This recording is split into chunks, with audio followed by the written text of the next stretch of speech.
There we go. This is the Indie Council, and we're in session. Welcome, everybody. This is a place for the leading voices from across the industry to gather to talk news, titles, and everything indie.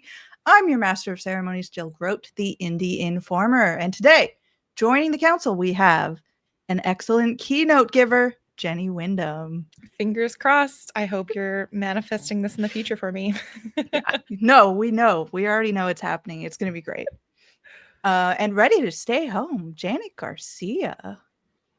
Hello, we're back from the dead. We did it, everyone. Like a month Phoenix. Early because we rise. No, it's kind of more of an October vibe, you know, right? Like that was kind of resurrection type deal. I've literally come to the understanding that October is in a couple of weeks, and I'm not ready for that. No. In my mind, it's still June, like probably barely June. And I'm like, oh no, fall is like the actual inception of fall is next week. So what's nice, so this is the perfect time to like really give up on those resolutions I had at the yeah, end of the year. Absolutely. You know what I mean? Like, yeah, I legitimately was talking it's about over. That. Well, the life I wanted is not the life I have. And that's Here's okay. What I love, though, is for any other people who are like planner fans. So planner drops happen on September 1st. For anyone else who's just nerdy like me and wants to get in on the planner game. And so I have my planners for next year now. So really, I'm just actually starting for next year. So this year is kind of like a wash at this wash. I do this too. Jenny, I call it like whatever the year is that's coming up. So 2026 in this case, 2026 beta. Yeah. Where it's like, okay, I try to start, like I think about what do I want for next year, and I try to start that early so we can kind of figure out like what's working, what isn't before like January hits. Also known as like early access to January 2026. I love it. That's perfect. Because I was just thinking back to like our first episode back this year when we were all talking about like, no, you know what? I think things are going to go well this year. I think we're going to stay on top of all of our projects. And I'm looking at all the projects I'm behind on. I'm like, dang, okay. That was hopeful thinking on my part. There's always next year. There's always next year. But before we get to next year, let's talk about what we've been doing recently. It's been a while since we've all had time to kind of sit down. We've been rushing around. We've been Gamescom. We've been PAX West. We've been traveling. We've got all kinds of things to talk about. So let's talk about it. Starting with Gamescom, let's do our top 3 indie shout outs. And I did write, I want to point out in the doc, I did write top 3. And how many does Jenny have? How many does Jenny have? What? In not for Gamescom. In PAX West. I can't count. No, it's okay. Well, Jenny transferred her 3 from Gamescom to PAX Exactly. West. I didn't have a Gamescom. It's like a Jenny dozen. Thank you. Yeah. Yeah, Jenny dozen is I got you, Jenny. Thanks. Okay, so Janet, what do you have as your top 3 shout outs for Gamescom? Yeah, I'm going to cheat. And before I give my shout outs, I do want to just give a general shout out to Gamescom. It was my first time going ever, which from an indie perspective, I definitely say this is like, I hesitate to say the one to go to because I still haven't been to a lot of them. We'll get into later, like other events that you can go to. I know, Jenny, a few episodes ago, you mentioned, I forget, Toronto Games Week or whatever that happens, which is less like fun. demo and more like vibes. But that being said, like we've never gone to all of everything, right? But I was really impressed by how much indie stuff is at Gamescom. I always thought of PAX as like the indie place to be, and I do think it has a really strong indie presence, but Gamescom has like, what if almost all of PAX was just indie? That's what Gamescom felt like. Like there was a big chunk of carpet that was like a bunch of indie stuff, and then on the perimeter, it's just more indie stuff. So I didn't even get close to playing all the indie games that were there. I don't think it's possible to play even like a third of the indie games that are there, because even with press credential and having like that one day that's early, and even if you get there like immediately, there are a lot of lines for things. There's like a big demand. If it ever felt like not enough people play indies, go to Gamescom and you'll see like people be playing these indie games. Like there was lines and lines for almost every title. It was really hard to find anything that had even an empty kiosk to jump onto. So, obviously depending on where you are, Gamescom can be like a much bigger like travel investment, financial investment. But if it can ever work out for you, if you're an indie fan, I think Gamescom is like again, I hesitate to say the one to go to, but like if I could only go to one, I would actually probably hit that one up because I just think it's so massive. I was very impressed by it. That being said, my top 3 indie shoutouts. I'm going to start with Densha Attack. That was the hot game of the Keighley Gamescom presentation that was relegated to the pre-show, but you know, we ball. Like it was, I think a lot of people popped for that one. If you're not familiar, it's the one that looks like Jet Set Radio, but you're a train on a track doing sick tricks. It looks super stylish. Like it has that sort of big comic book, vibrant art style, thick line work. Just looks really cool. This was one I did have to wait in line for quite a bit. I was in line for this one for like, no joke, like 45 minutes. And that was them having 3 stations. So this was definitely a hot ticket on the show floor. And I thought it played like really well and was super fun. The one thing I want to shout out about it that wasn't fully communicated to me at a quick glance at the trailer is this is quite literally like an on-rails racing game.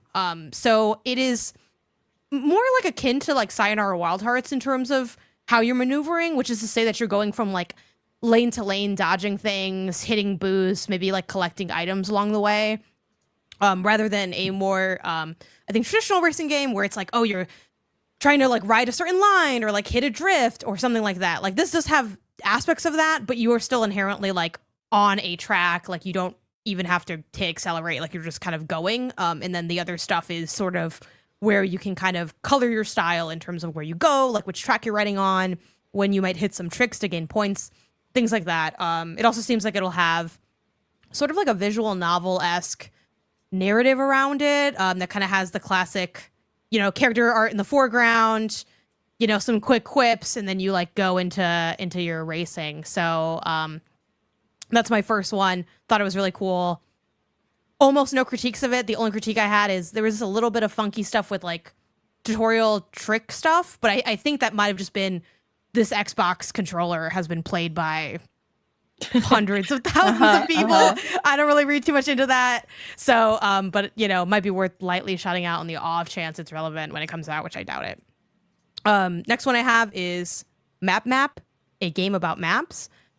I saw this game and I was like, yeah, I'm obsessed with this. Like I instantly loved the concept of Map, a game about maps, which as the name implied, it's a game about maps. You are basically kind of a, you're like kind of, it's like cartography meets scavenger hunt is how I would kind of characterize this game. It is a 3D game, you know, third person perspective. At a very quick glance, it kind of looks like Chia. Like if you think of like art style, setup, you're a little kid, that kind of vibe.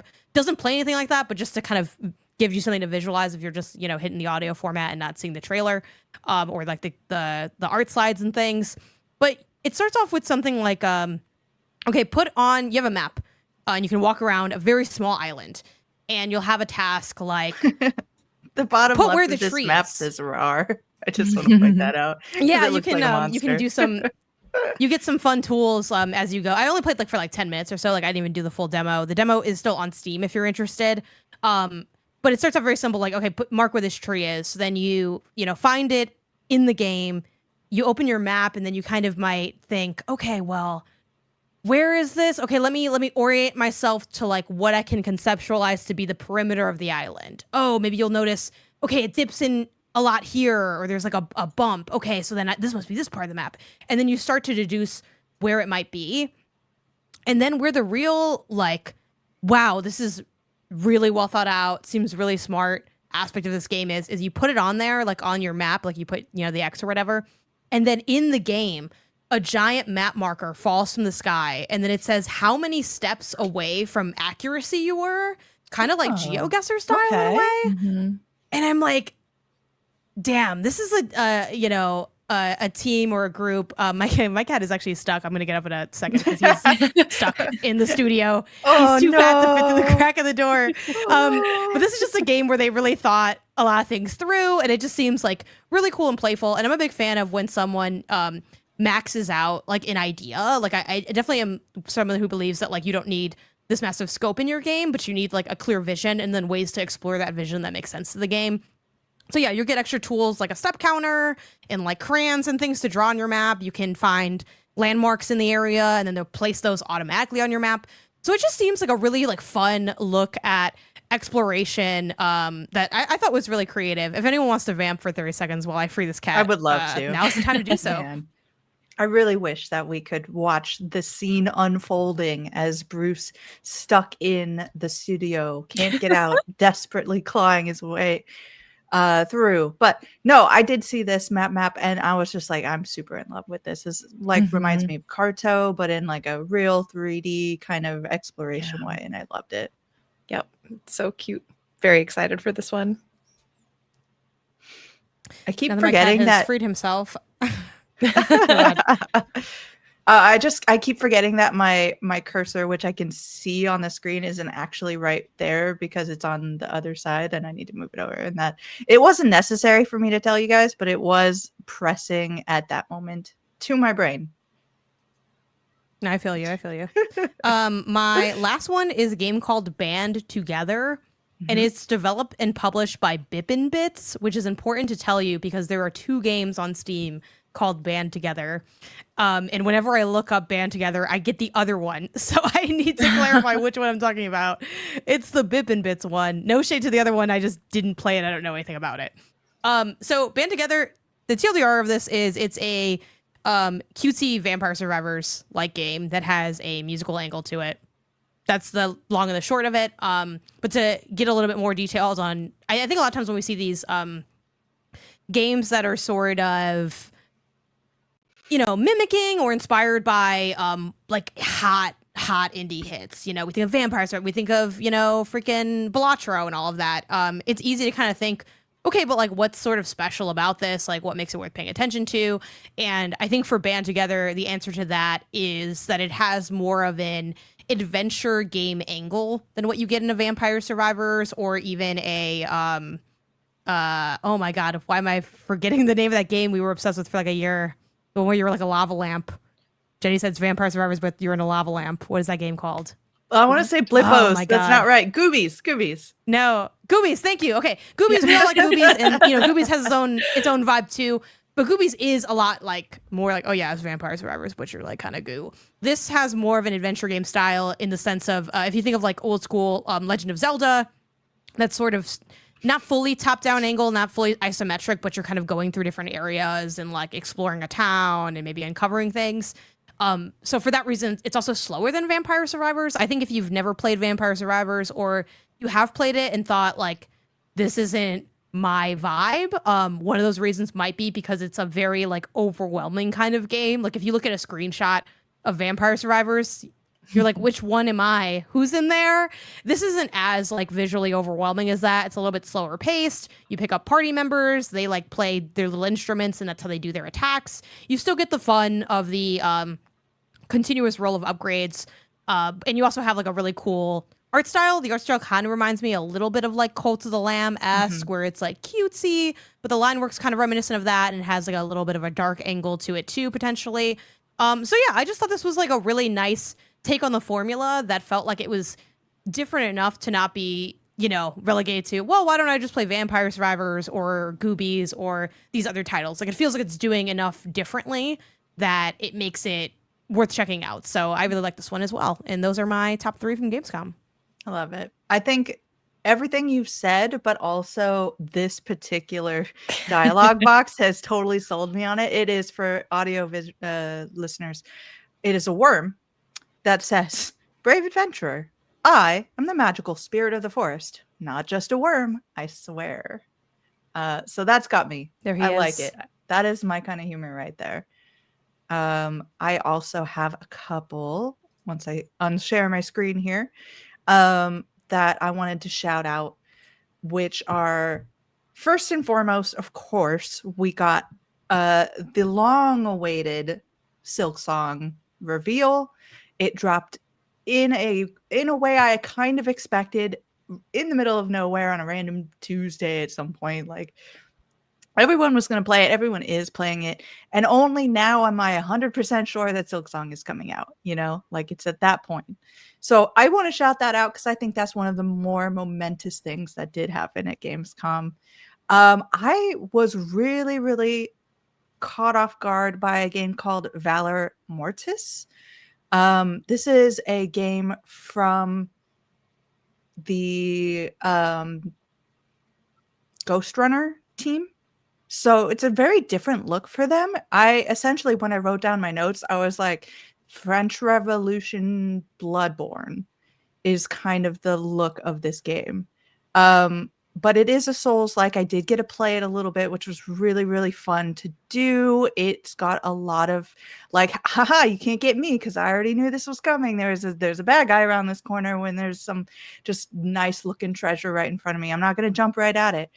And yeah, it is got a really good pacing. It's a lot more like, I'm really glad I originally thought Bloodborne because it does have that kind of like look to it, but also it has those like parry elements. It's got, you can get your health back from people if you hit them back, which was introduced during that. And it also has a little bit of Sekiro to it because it does have a poise meter that you can mess other people up with. I'm really excited to see more about what's going on with it. I got to the boss. Boss was hard. I thought I was doing real well. And then, of course, a phase 2 came along. But, that's how those games work. So I'm really, really pleased with what I played of it. And I hope to see more of it soon. But that was just the first introduction of it. So probably still very much in development. And then my last thing I want to shout out was Absolem, which they said, and it's the first time I've ever heard it out loud, and it's not pronounced Absolem the way that I've been saying, and I can't remember how they've said it. Maybe it's like Absalom or something. I'm like, I'm not calling it that. I'm calling it Absolem. You can't stop me. And it is releasing October 9th, which is quite close now. Remember, time, it keeps moving no matter what we think. This is essentially, are we sure? It does, no matter how much I want to stop it or make it move forward. It's kind of a like, it's strange in that it's a sort of beat 'em up. Like, and that originally threw me off trying to play it at all. But in its essence, it's a really fun fantasy classic game with like an elf and a dwarf character where you are trying to like save the forest or something. Very, very, it is a lot of fun to check out and play. It's a beautiful game to see. So I'm very, very excited for that. And we had a lot of really cool stuff. So I'm going to throw down below just a lot of the shout outs that I picked up on from Gamescom, but moving from Gamescom over to PAX West, where Jenny and I got to see each other, which is always nice. And we saw Mike and Janet, of course. Yeah, Mike and Janet showed up right in the middle of it. That was so nice of you guys just to pop in. We're staying from that SpongeBob window, watching you guys run in the fields together. Jenny, what did you like about PAX West? I liked a lot. There were some really fun games to try. The first that I wanted to share is called Sacrifier. It is a RPG by Pixelated Milk, and I believe it's published also by themselves. They're a Polish developer. This just has what I feel like I love from every RPG, which is very like personal, very like mundane individual problems cast against a sort of scale that is larger than life. And so I guess the main character is having a crisis of faith, which I guess is like maybe more dramatic than a mundane problem, but it's a very personal individual problem. And then the world itself, I believe the stakes are that the gods are fighting, and this is putting the world in danger. And so this is like big RPG. What I love most is it's pixel art. The sprites are in kind of this 2.5D format, and then the background environments are all 3D. And so there's just this really interesting depth. Normally, I feel like I've seen this 2.5D or 2D meets 3D style, and I feel like there's something with the depth of it, like the environment, that I'm not super into, but this actually feels really cool to me and way more detailed than normal. And I'm sure technically the devs were saying a lot of technical stuff when I asked them this question, and it just seems like they're doing something a little bit different with the 3D environments that makes it capable of having more detail. So really beautiful game to look at if you're into pixel art and if you're into nostalgic RPGs. And yeah, it looks amazing. It's coming Q1 2026. So maybe we'll be getting a release date announcement in the upcoming like December showcases. Is my hope great. and prediction. But yeah, that's Sacrifier. Ambrosia Sky was a game that I have been seeing online, but had not gotten a chance to play, even though they have a demo available on Steam and it's still available if you want to give it a try. But I finally got hands on with it. I got to talk with the developers. Absolutely lovely, thoughtful people. The studio is called Soft Rains.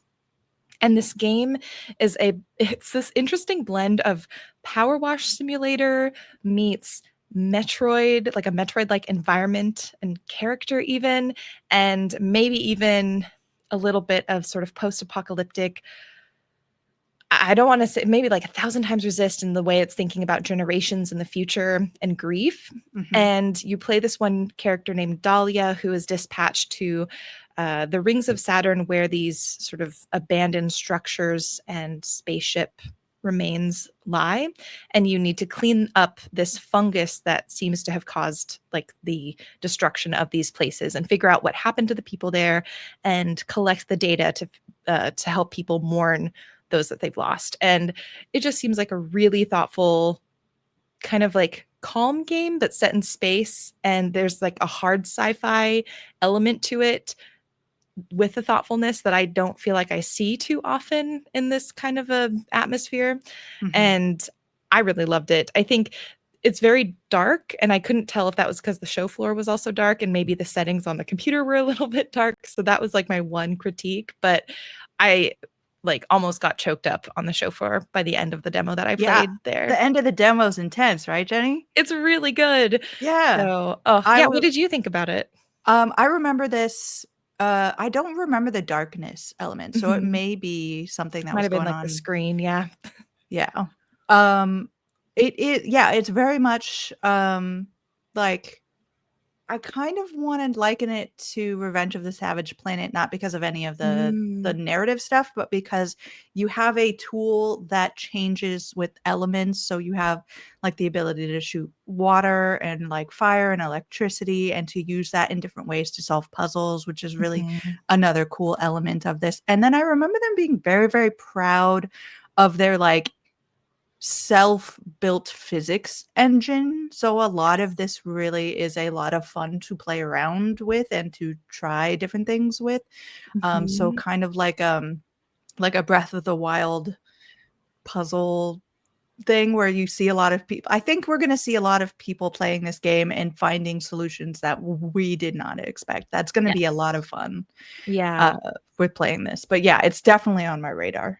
It's really cool. And it was one of those games where I looked at it and I was like, I don't know, this looks, again, I prefer like the softer sci-fi, the more stuff that isn't about like ships and I don't know, guns and the sort of like harder metal vibe. I don't know. There's just like an energy to certain sci-fi that I'm very picky about it.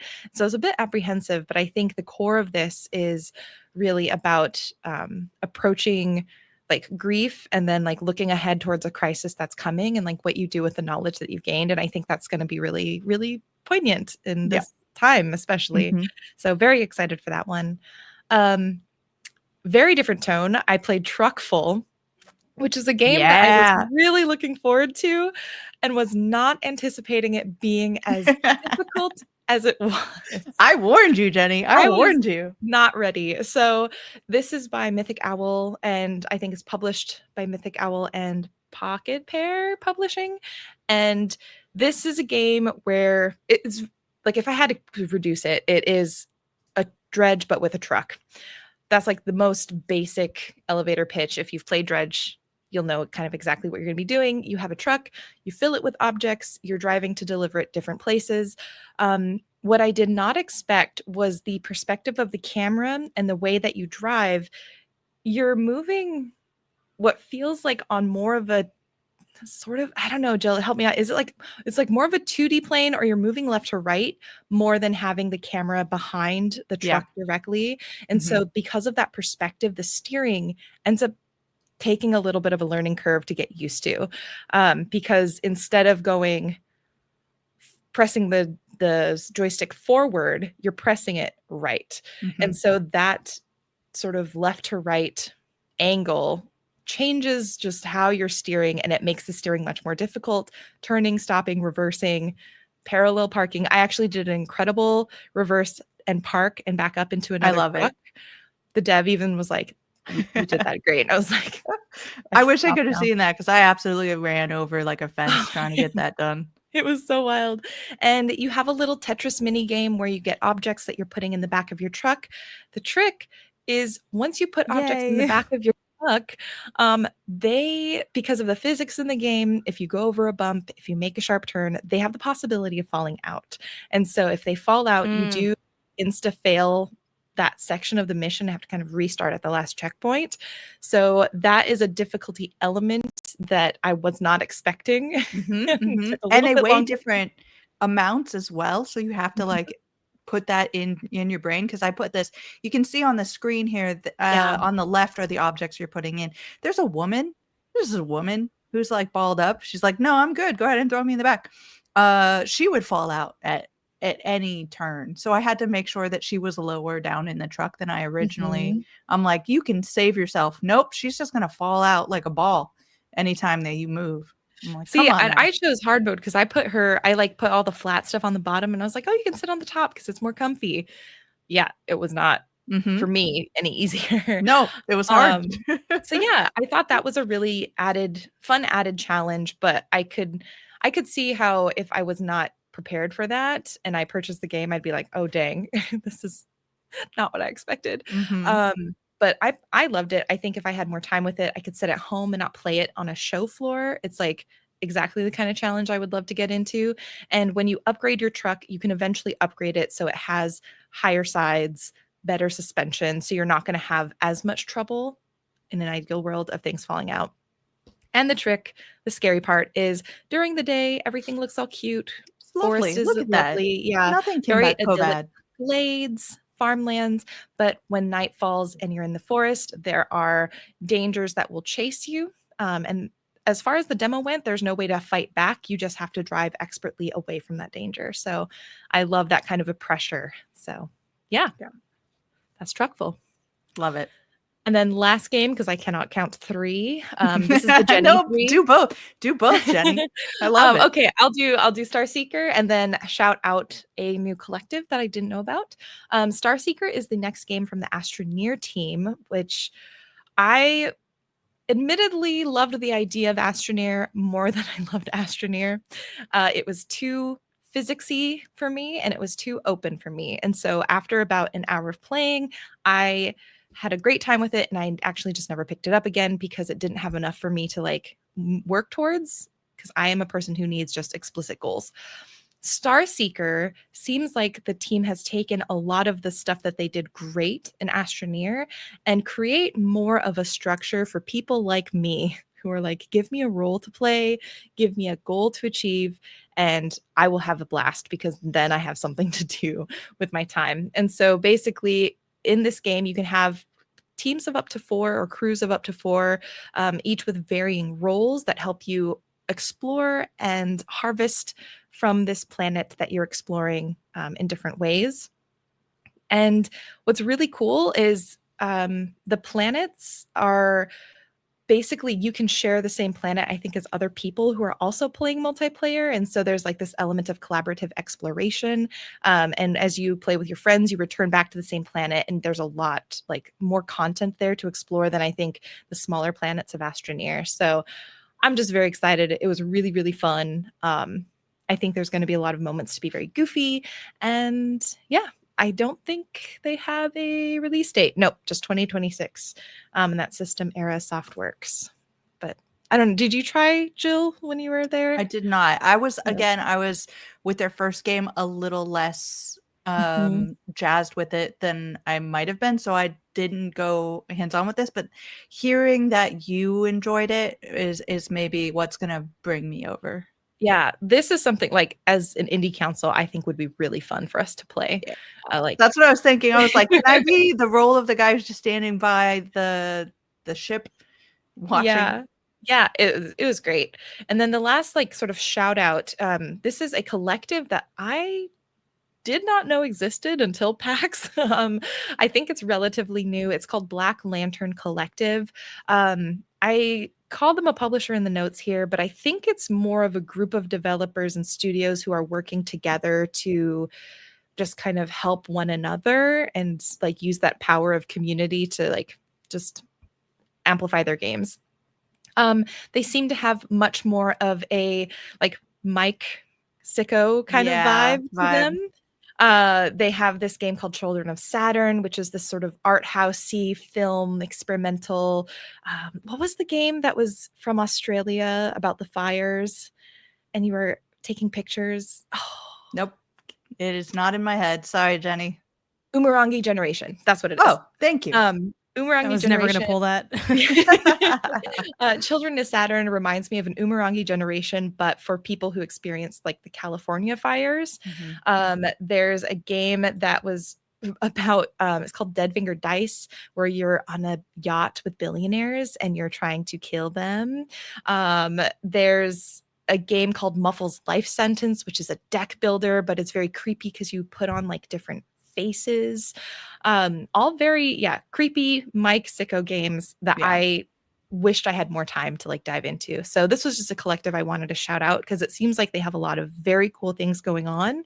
I had a really good time stopping by this booth as well. Again, same as you. I had no idea that this was a collective. I'd not had it on my radar before.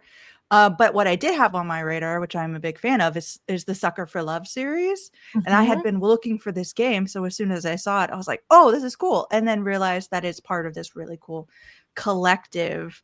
And the Sucker for Love series is getting a new entry called Crush Landing, where you play as a host, which is really funny.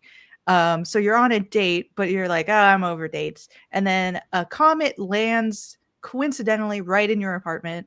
And then turns into like a really nice looking lady. And there's so much to this. It's such a sicko game. It's a weird game. It's a visual narrative game. Like all our other games, we didn't get to a lot of what was actually happening and what the meat of this game is going to be. So I'm really interested to see more of it. But just want to point that out, that Sucker for Love, Crush Landing. I'm very excited to have played a little bit of it. And that's, I think, everything that we want to shout out. But Jenny has a little more to talk about because she's been traveling about and she has some news for the future as well. Yeah, one last. I'm trying to promise myself that this is the last trip I make for the year because I've been traveling so much.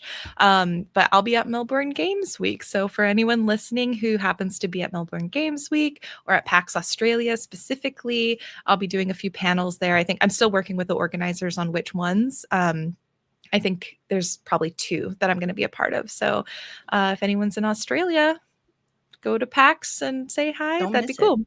Absolutely. But yeah, very excited. And that's the keynote that Jill was mentioning that hopefully will go so great. I totally forgot that I have Silk Song was born. Yeah. Yeah, it's true. Where it all happened. Australian developers, yeah. I forgot to shout out my PAX West game. So Silk Song 2 is coming out when I go visit. Oh my God, Jenny, if only you had visited sooner. Well, you gotta walk around and be like, oh my God, it's just like Silk Song, just kind of. Yeah.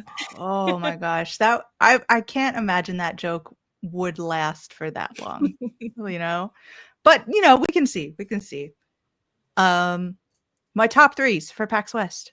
I want to shout out The Secret of Weepstone. I have it up on the Indie Informer. You can go check out my preview. Real crunchy, like early D&D kind of game. And I'm super, super into it. No Ghost is the Grand. I think you both will really, really like. It is super. I played this also. Yeah. Which, like, no shade for that. It wasn't in my top 3 because I just picked the 3 that I had written in my notes already. But I did enjoy what I played of it as well. Right. And also when I played it, there may not be any ghosts of the grand, but I may be a ghost because I have powers. Because every time I sat down to play this game, I immediately zapped not only this game, but every single game in the stations connected to mine. And I did that 3 times in a row. But very much a house flipper kind of game. Oh, hello, Rosie. How are you? Rosie's here to say hi. Such a nice code. I was surprised, Jill, by how many genres are in that game, actually. Yeah. It's got a lot. It's House Flipper, but it's also a musical, but it's also a narrative. And at one point, you're riding a bicycle in first person? Yeah. Which I'm not going to lie, I don't know how well that worked, but there was a cat in the basket. It was fun. And that kind of made it up for the fact that it felt a little strange. And then there's also a puzzle aspect as well. But they all seem to be somehow working. It does sound overstuffed, but when in the play experience, it felt good still. Good. Even though it's like, wow, you guys are spinning a lot of plates in this game. The only thing that threw me off was when suddenly they started singing at each other's faces. And I was like, I'm just not really a musical person. So that sort of atmosphere always gets me. But in a game to have except for Disney. People, yeah. Well, Disney, you know. And K-pop Demon Hunters. It doesn't really count. Yeah. And then I want to shout out Rebounder, which is a really intense, like precision platformer with the absolute most beautiful kind of art style. I'm gonna bring it up because I definitely want people to see it. And it's just one of those games that's like, it's got, it's a 2D platformer, but you are trying to make elements of it work throughout each level, if that makes sense. So let me just show my screen here so everybody can kind of see what I'm looking at. Okay, so there's you. There's obviously some sort of narrative here of like you're in desperate situation out in space, and we're going to learn more about that. It's got this really cool comic book style to it, and it really does do this throughout the action as well, so it's not just a gimmick. But the basic idea is you are going through this level as you would in any kind of like 2D platformer, but these little like bubbles that you see here, first of all, I'm pretty sure they're like dead people. We won't go into that. They let you bounce like a double jump. So you kind of have to like, you can throw it and then jump on it, or you can like jump on it where it is, or you can bounce it off something, jump on another one and bounce off of something. It's really important to like have planned your route through this whole thing. And it takes a amazing amount of brain power. It's like very puzzly in the way that you are going about this. And it is so wonderfully like you are playing it for what you think is a minute, and you look up and 30 minutes have gone by because you're just having a great time playing it. I really hope people go check this out. This is called Rebounder. So that's one of my favorites. That was at the Mix, I believe. Nice. Yeah. So, and there was just a lot of really, really good stuff at PAX as well that I hope everybody took the time to go check out. Various different showcases that happened, even if you could not be at PAX. I want to shout out something that I haven't put on here. I'm going to do a Jenny Doesn't. And just shout out Wanderling, which I think you guys are gonna like. And it is I already have it brought up, I think. Look at me, Wanderling on Steam. Here we go. Look at this little guy. Look at his cute little face. He's just a little mouse with a little flag. Oh, cute. I know. So the new hot indie animal.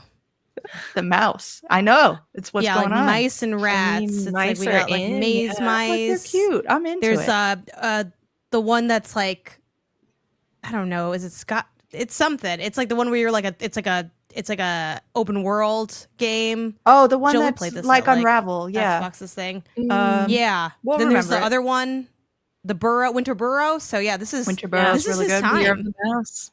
Year of the Mouse. So what's really it's really cute. What's clever about this game, and again, this is really, really kind of early development, so they're still working on things. I think they have like a closed alpha just going on right now. You can sign up for test. Yeah. So up at the top here, you can see there's like a sun and a moon.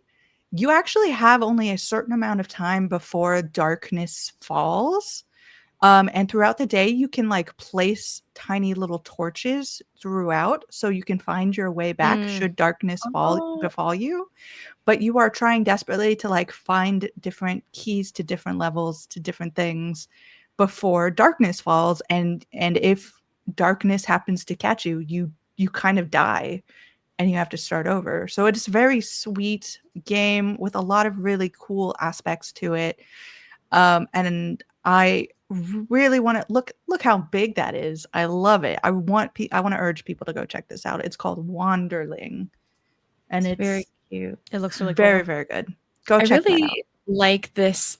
It's not really a wave of games, but I have been seeing more games come up where it's like no combat, insert genre typical with combat here. Like there's Everdeep Aurora that had the no combat sort of Metroidvania sort of bend to it. This has no combat roguelike platformer. I think that's really, I find it interesting just design wise, like what they do to keep it engaging and interesting for players who typically go to these kind of genres for a combat experience. So that's also very cool. And it's not easy. I'm going to shout that out right now. Just because there's no combat, that does not make it easy. And I appreciate people who give those genres, non-combat genres, like the respect, I guess, of like making the game hard and not being like, oh, you're the little babies that can't do anything. It's like, no, this is an intense game, and it's going to be really cool to see it as it continues on. But as we continue on, we have a showcase that is, as this has popped up, just happened. Woohoo! From the 6-1 indie folks, and it was amazing. I actually have already seen it, so that's okay. I can say it. I don't know if y'all have seen it already, but the embargo is for tomorrow, September 18th. It's got 47 indies, 72 minutes long. And I couldn't help but mess with Mike a little bit because the showcase, fantastic, flawless, loved it. But you could have added 2 more minutes and then it would have been 47 indies, 74 minutes. Come on. Where are we at? How did we miss that opportunity? The fuck, Mike? Come on. What's going on? So close. Get it together. You almost made a great showcase, but this really just yeah. I'm not gonna lie, looking at it now, it makes my skin itch a little bit that it doesn't have the 4774. But you know what? Something to strive for. Yeah. We will accept your apology, Mike, the next time you're on the show. And because it's not fully out yet, we don't have the showcase to actually play for everybody. So I'm just going to put the website up right here. It is on their YouTube and Twitch. It's being reposted. I don't know what the word is for Twitch, but also being played Simulcast? by IGN and GameSpot. So great to hear that. We love to see that from Mike. What can you expect? It says the world premiere of brand new games from Jenny's favorite people, Boomeragi Generation developer. The gameplay reveal for the Little Gator Game in the Dark, which was spectacular. I loved it. I am so excited for this game. It showed a spider for a second, and I still like it.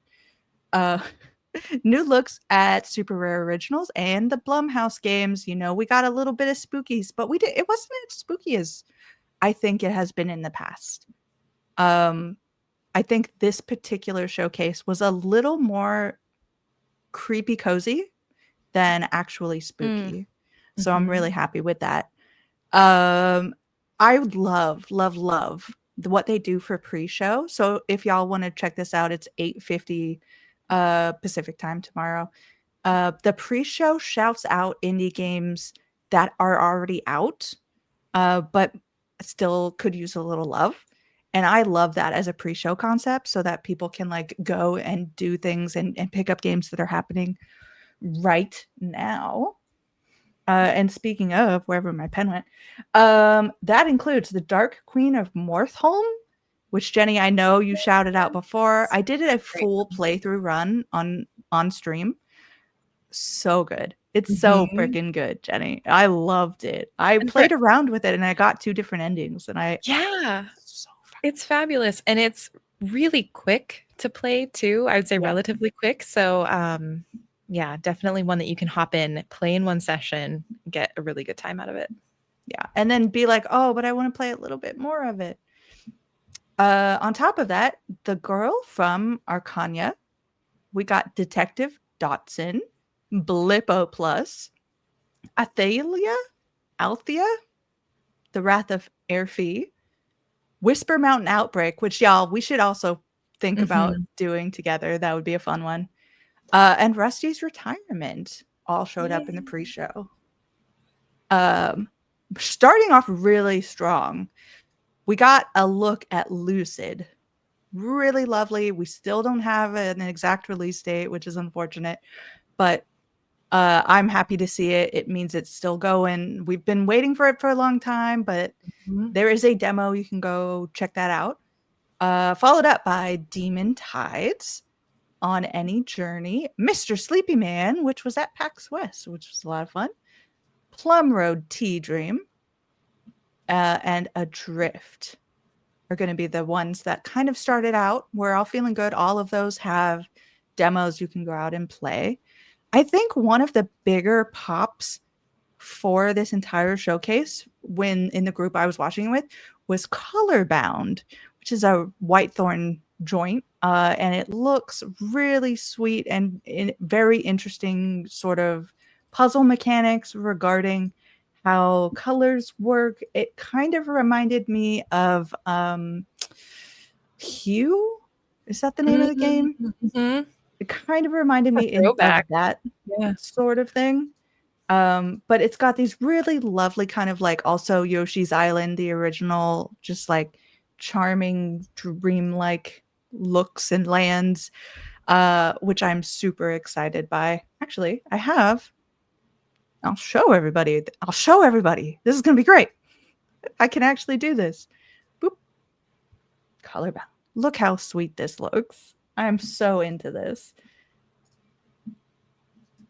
And then you can change the platforms based off of like different colors that you have, and you're exploring different worlds. Like, look how cool this is. Tell me this isn't on your radar, Jenny. Oh, it was on my radar. I think the cool thing is I think this was part of so Latin American Games Showcase, I think either co-hosted or helped out with a game jam. And I think this participated and was a result of a game jam. And so it's really cool to see that this game jam game has found a publisher to support it, and it's getting this wider reach. It's always nice to see. 100%.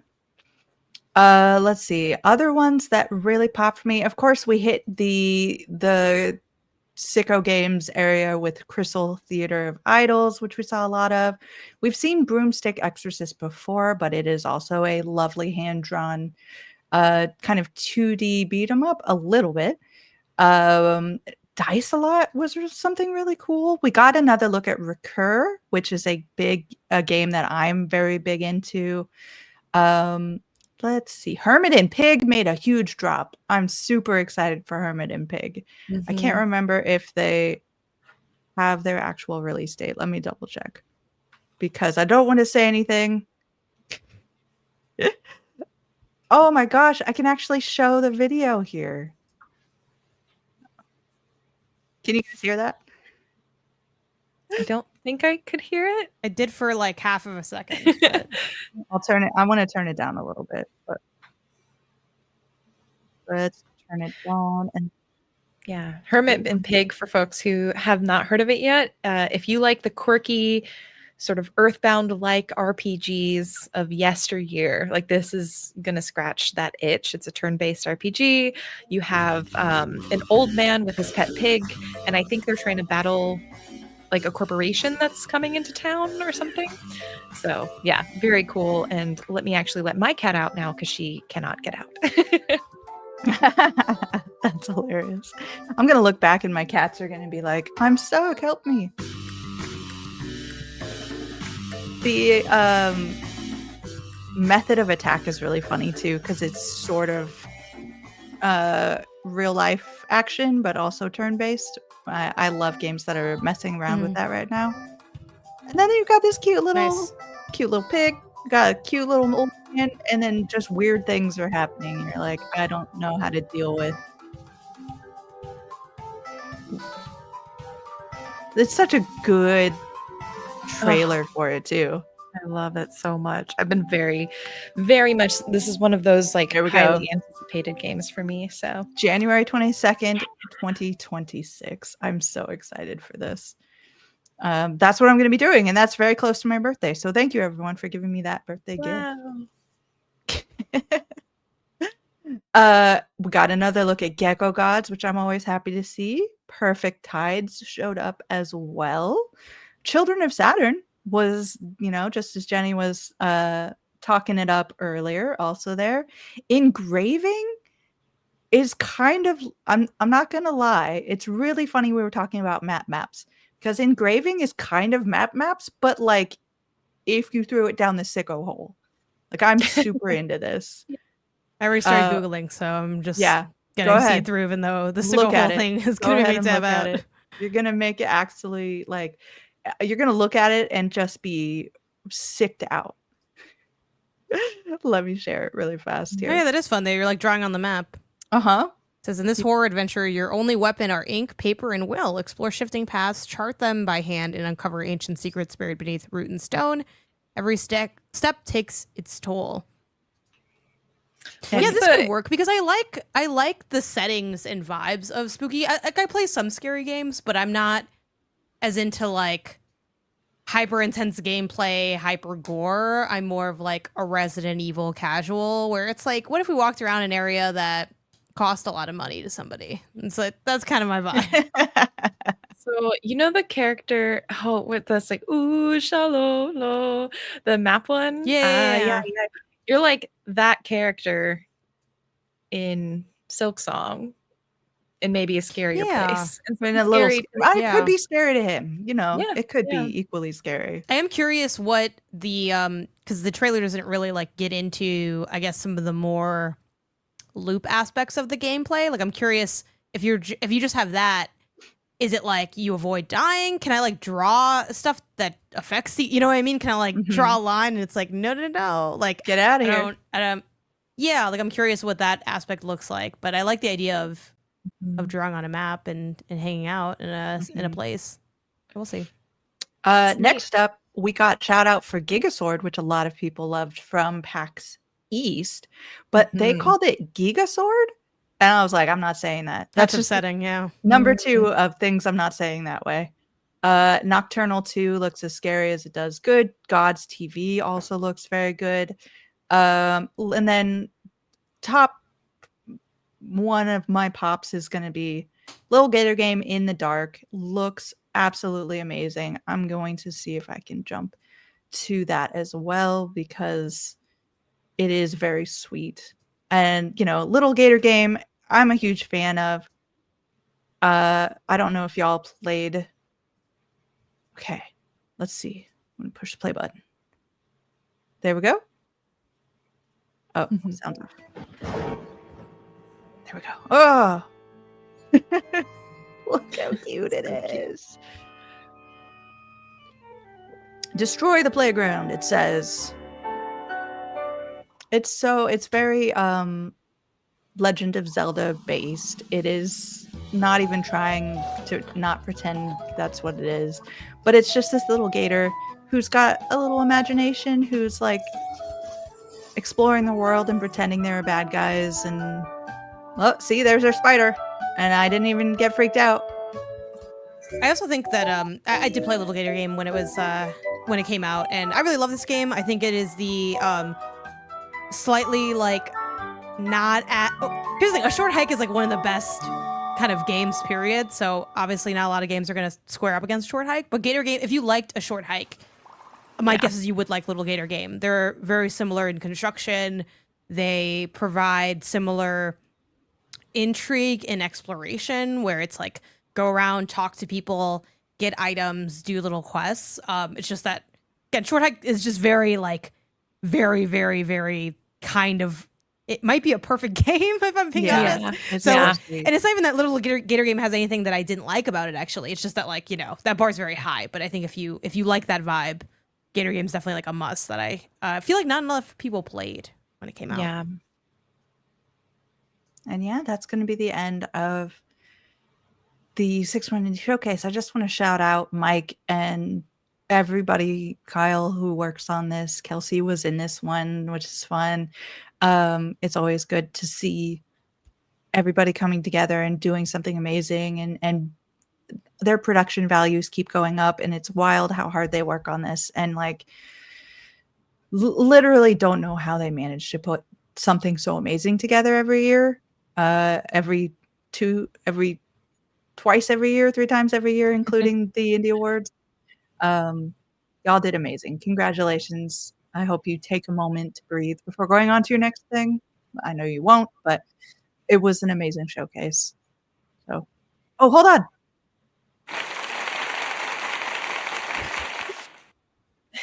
I hope that actually made sound. Okay. I was like, I remember I put this in so I could do this. So yeah. Talking about things I've put in just so we could do this. We've had, you know, a heavy couple of topics last time. Yeah, it's fine. No panic. We've had some heavy topics coming in. It's been tough for all of us here with our workloads. So we thought we would, you know, take a little break and have a little fun with y'all. For the topic of the show, we are playing Legally Distinct Indiegories. Yay! We have our own theme song now, everybody, by Janet. Okay, get ready for Legally stolen Distinct. From something else, but yeah. Legally Distinct competition of indie knowledge and chaos. If you want to play along with us, this is the moment for you. Take out a piece of paper and a pen or your phone so you can have some kind of notes app. This is it. Do it right now. Play with us. Grab a pen and paper. Bring your notes up on your phone. Here are the rules. We are trying to match categories using words that start with the same letter, a letter that we will roll a dice to find out. You will score points for correctly putting things into your list. You can get double points if you put like peppermint patty, let's say, if the letter was P and the thing said cartoon character. Okay. So if two people both put peppermint patty, it cancels each other out. You get 0 points. You have a list of 12 things to get through. So possible 12 points each round. I like to play, you have a timer. I like to play that when you are done, you can say done before the end of the timer and cause everyone else to have to put their hands up. I don't know if y'all want to play hard mode. Let me know if that sounds fun to y'all. But of course, because this is the Indie Council, everything is going to be indie game themed. So I hope everybody's ready. I have an official dice / rolling categories apparatus thing. Yeah, some sort of timer. Wait, that is actually official from the game. Yep. Just to make sure I understand. So we're putting just one answer per thing that you end up showing on the list, or as many for each individual list item? It is one thing per line. So everybody here. How many lines do we have? We have like 12, I think, or something. Or? If you look in the doc for everybody here, we have list 1. Go ahead and bring up list 1. You will see there are 12 categories here. You will put one thing per. So for the people playing at home, list 1, the first one says something you're afraid of in an indie game. We're going to roll the dice to see what our letter is. And then you put one thing that starts with that letter. Got it. Okay. Everybody ready? Just one thing. Just like one. We're not doing like. You so do. It's like, won't it be done really fast then? I mean, you'd think so. Janet. But sometimes when you're under pressure and you're like, I need to think of something that starts with a T. I can only think of tree. Then it sure. starts. Are we still doing? I know another staple of Indiegories and other games that have similar names categories is there's the bit of like debate angle of like, you know, for instance, if it was like types of weather and someone puts down wet, it's like that's not a type of weather, and then they have to defend it. Are we doing that kind of angle too? We will in fact do that once everyone's done. Once the timer is done, we will come together, we'll read what each category was, and then we will debate whether or not people actually got the answers they think they got. And we'll figure out what everyone's scores are. Okay. Does everyone feel good about this? Does everyone think they understand what's happening? I think so. Okay. So and you said you have something playing in the back while we're like writing, so it's not just like silence. I'm starting the music. Here we go. Okay. Oh yeah, rock. I'm gonna hit the dice. It's gonna show you a number. It's gonna count down from 3, or it's gonna count down 2, 3. I forget. But either way, you'll know when to go based off of what this says. Okay.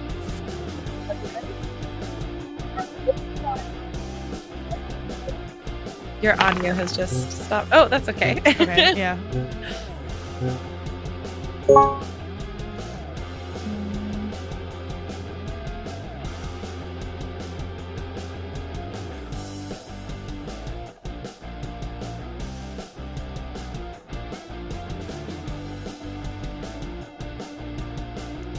Oh no. Words have evaporated from my brain. I will tell you that right now. Yep. That's the game.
We don't need to make it like a push for everybody, but it's like we should probably say if we're done early.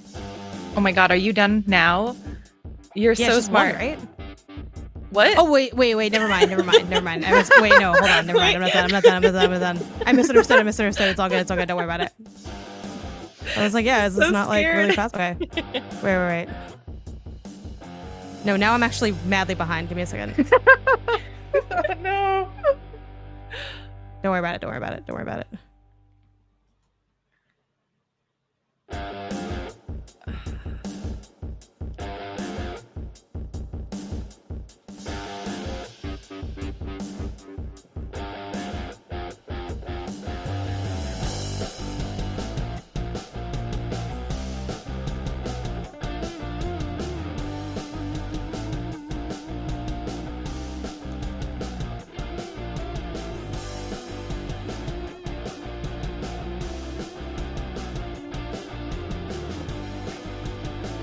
Oh no, things are slow.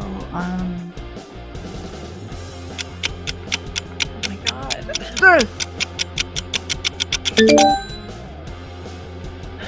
I have never known less about indie games than I have in the last 3 minutes. Oh my gosh. So how'd everybody do?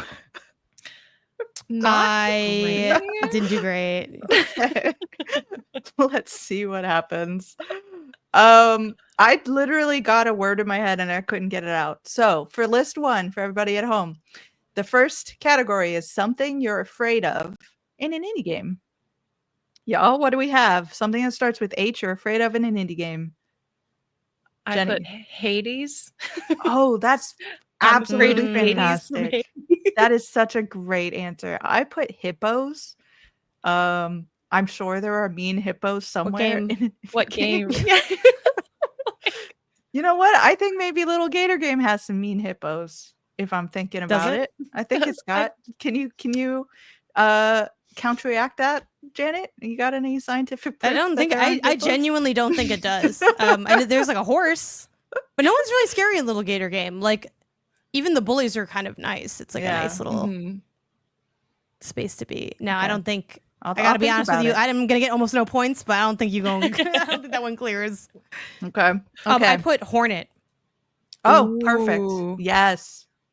Dang it. Y'all are gonna beat me at this. Okay, category 2. Games set in school. I had nothing. Yeah, I legit started writing Hi-Fi Rush, and I was like, wait, that's... Oh, is that set in a school? I don't think that's set in a school. It feels like it should have, though, right? Yeah. And it's not indie, actually, so, like, it wouldn't count anyway, but, like, no, I tried. Great indie game weapon, starting with H. I also did not have anything. I put... Oh, go ahead. No, Janet, I want to hear yours.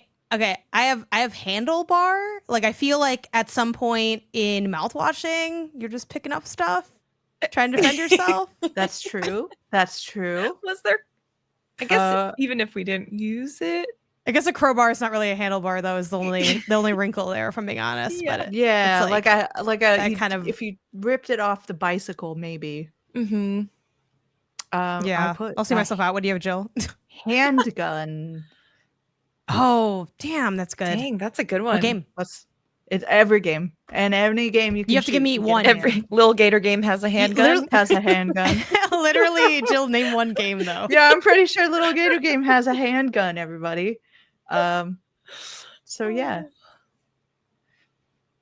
Wait, no, Jill, what's your game? Jill, you actually have to answer this. I don't have to pick a game. It's just it's a weapon. It's a weapon you can find in an indie game, a handgun. There are games that have that. There are Spies in tight places. Okay, sure. That sounds good. Yeah, that's fine with me. Yep. That is a real game, though, right? That's a real game. I think so. Okay, cool. No, you clear. You're clear. Okay. Category 4 was footwear in an indie game. So I don't have a game to defend it, but I did write high heel. Okay. That's like Ooh, okay. It. Yeah. Janet, you're not going to make her name think of at least a game, though. Hey, you think about it. No, you got to. I know. I need to think of a game. I'm going to do. I have high tops. Ooh. High tops are good. What's our game, Janet? Hiking boots, good. I was thinking. I'm trying to remember the name of the game. It's the game that I didn't like. It's set in a high school. Goodbye Volcano High. Boom. Okay. I like. Damn, that's a game in a high school, but it starts with a G, so it doesn't work. Oh yeah. Let me just double check that they are indeed wearing. Hi, yeah, everyone's goodbye there, Volcano. right? I'm gonna go with a short hike on that one. It's good. For hiking boots. Yeah, I can't think of Did he have any. hiking boots on? All I can think of is Princess Or Peach. Definitely got boots at some point. But I don't know. Yeah, I think Jenny. I'm giving it to Jenny. That's definitely a correct answer. Though. It's fine. There are indie games with high heels. It's fine. Demarcation's not what I'm thinking of. Decarnation has high heels. Decarnation does. Okay, well, at least one character in Goodbye Volcano has high tops. The one that's like with the red hair, it's kind of like a bird. Yeah, yeah. Cleared. Mm-hmm. Done. Yep. Ready to go. Okay. Category 5. Jenny, I don't support you getting a point, just so you know. I didn't give. Don't worry, I did not give myself a point. No, give yourself a point. You should. No. Because you gave me the answer. I want to be able to earn. We're getting so few points in this game. I'm already telling you. It's okay. We're facing each other, so it's like it's okay that we're all bad. It's great on a curve. Okay. Category 5: articles of clothing you own in real life from an indie game. A hoodie from Oxenfree. I love it. I could not think of an H word. Hat from Oxenfree as well. It's like one of the hat that says the baseball team from like the second game, Oxenfree 2 specifically. Nice. I love it. Which I will say, just as a confession, I don't know if that allows to be counted because it's not like it's from. Yes, you know what I mean? Like it's 100%. from the IP of the game. Yes, but it's not like inside the game. They don't wear that hat. I don't think. No, it's a real life article of cool. clothing. Yep, you're good. Okay, cool. 6: protagonist name in an indie game. I just finished playing this. Henry, from Henry Halfhead. That's what I put too. Oh no, Jenny! We both have So to we cross it canceled off the each other list. out. I was gonna get 2 points, and I was so excited. Dang. I know this is gonna clear, but I'm gonna go for it anyway. I'm gonna say Hollow Knight. His name's technically the Knight, but like we all agree that's dumb, right? Like just Right. like Wait, come on. No, Like, isn't Hornet is the Oh my gosh, protagonist. I think I might be like the actually. No, but of Hollow isn't Knight, Hornet's not isn't- the protagonist. Yeah, Hornet's. Silksong though. Yeah, but I'm not talking about Silksong. But in Hollow Knight, I was giving you some help, but isn't the no. protagonist? Why would named I can't use the same one twice, so I think don't it's think called the Janet's Knight, gonna get isn't this it? one. What's the name of this? I think it's the vessel. What's the name of this guy? What's Name the of guy's guy. And then Little scroll name. past the eye overview. Does the little guy Oh have no, a name? it is the Knight. It is the Knight. Yeah. Well, but you all know Okay. it's which knight? It's the Hollow Knight. Yes? No, Looks at camera. absolutely not. Thank you for telling me no. I respect that. Town name in an indie game. Okay, I actually don't know if have this is nothing. real, but for some reason it came to my brain. Is there a halfway town in Silksong? There's like a halfway There something. should be. That sounds awesome. I like it just based off of Hold how on, I'm gonna try googling good it it now. sounds. Go ahead and Google Halfway it. town. I put Homestead because that is Oh, the That's good. typical That's name good. of the starting farm. You know what I should have put is home from Undertale. There you go.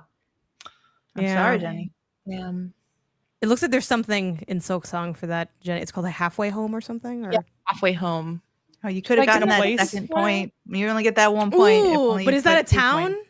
Yeah, I was like, I called it Mm. halfway town, not halfway home. Yeah. Wait, Jill, what was yours again? Homestead. I didn't have anything. Homestead. What is that again? It's basically the first name of any farming sim you play is like Homestead, and then you change it. Yeah. Girl, that's not a town though. No, Well, it is. I'm What's your- counting it. It's a I'm ca- homestead, though. It's a 'Cause- homestead. It's a town. It's a what is it? place. my apartment's not a town either, Jill. I'm sorry. This is gonna no. Freaking A. I thought I got another point. Because, like, in Stardew Valley, you don't have Homestead Town, you have Pelican Town. Yeah. Yeah. Mhm. Now, I have Homestead Town though, Jenny. That's the thing. You need to understand. Can I give myself half a point since I got halfway to the halfway home? No, give yourself 1 point, just not 2. Okay. Okay. Number 8. Game where sports are played.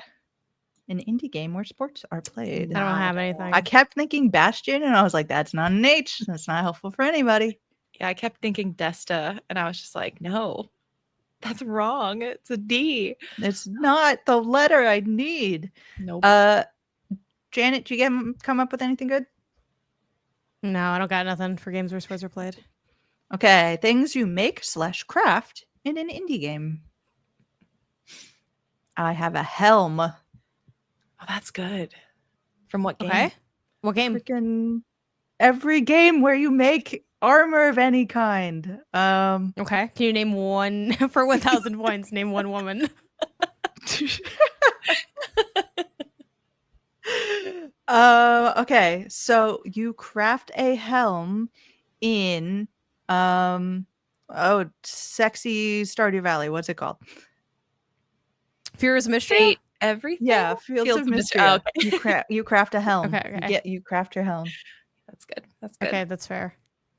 I had hamburgers. Okay. I'm like overcooked. That's smart. Yep, absolutely. And I don't have anything after this. Does anybody have anything for 10, 11, or 12? I have something for 12. Okay. Just to go really for it. fast I don't got through. anything. 10, it was things that grow. 11 was gross foods, but 12, holidays in an indie game. Jenny. Wait, I just realized, how would people have played this if they didn't? Is this a list going to be like in the doc notes or something? Like in the show Sure. notes? Yes. We didn't like name everything. Yeah, I'll We should put probably it down. name everything for the next one.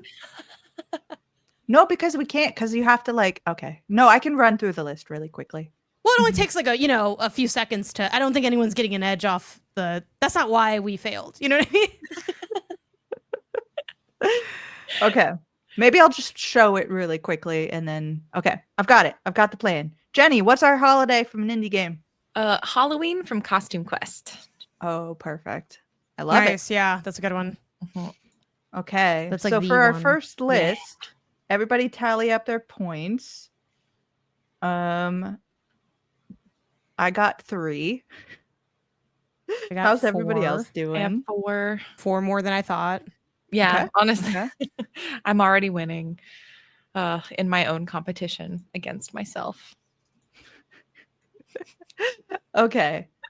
So before we start the next one, I'll put on a song. There we go. Oh, nice. I'm going to share my screen with list 2. There we go. List 2 up on the screen as we speak. Boom. No more. Can we also just for read audio it real fast? Yeah, for audio listeners. Oh, okay. But I don't want people to like the whole point is to not know what the list is ahead of time. Well, the letter is more meaningful than you know what I mean? Like, I don't think they'll only know for 5 seconds before they see the letter. I don't think that's it. So here we go. For audio listeners, we have game known for content warnings. Even though did I spell it right? I don't know. Games with flowers, things you save up to buy in an indie game, games where you use an oven, stone/gems in an indie game, things you might do on in real life date and in an indie game, merch you've bought in real life that's from an indie game, games where the characters should call 911, games starring reptiles/amphibians, games with games in them, vacation spots, real or digital, featured in an indie game, and things that can kill you in an indie game. Okay. Cool. With that, I'm going to share my screen for the timer. There we go. And I am ready. There we go. Our letter is F.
Oh my god, really? All right, well. Okay. I think I did worse. I thought I was doing better, and then I realized I only had like 10 seconds left. Okay, everybody. How are we feeling? That was fun.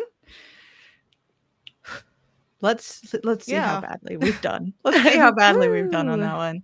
Okay, category number 1. Game known for content warnings. I couldn't stop thinking just content warning. So Yeah. I kept that blank. I put fishing, totally normal. Wait. Expound. Let me see if I can bring it up. Is it technically called totally normal fishing? No, it's called Yeah, I normal believe it is. fishing. Okay. I don't think so. Come on. I don't think so. Normal fishing, real good. Look at that. Fishing, normal. No. I put Firewatch. Oh, okay. Yeah. I can see that. It's a good one. No, I don't. Content warnings in there. Okay, cool. I think so.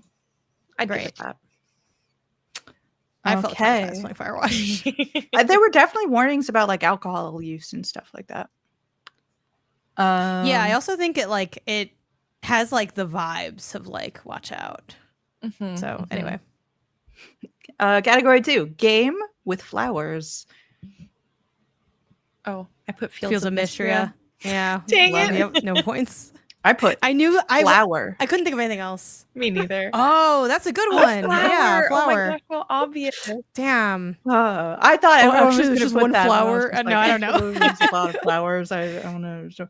Okay, here's my Fields of Mystria. Damn. Category 3, things you save up to buy in an indie game. A flour mill. I just put flour, like FLOUR, and I assumed it was like a Stardew Valley you saved up for flour. Yep, I'll go with that. Okay. I'll give it to you. That's true. Flour's expensive.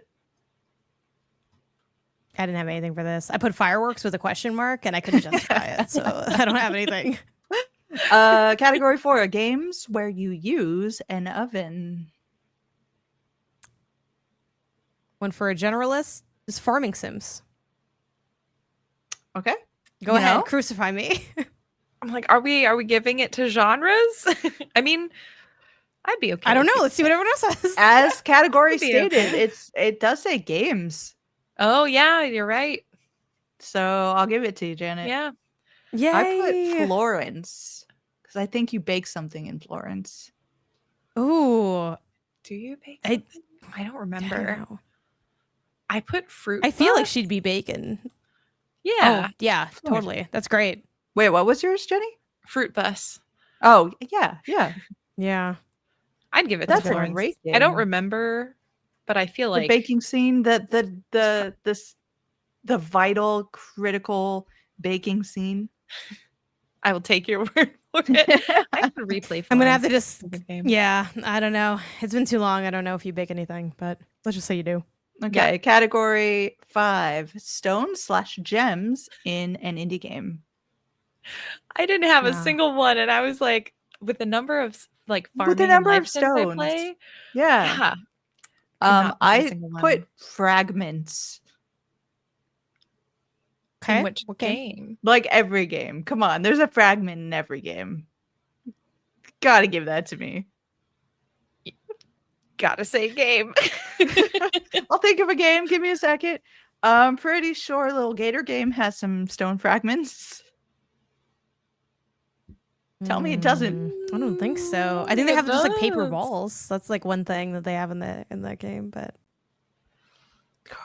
chat, someone help me out. What's a game with a stone fragment? Okay, fine. I was really proud of myself because I couldn't think of anything else. Okay. 6 things you might do on an in real life date and in an indie game. I put flake, like you yourself. Like you flake on the game, you flake on the person.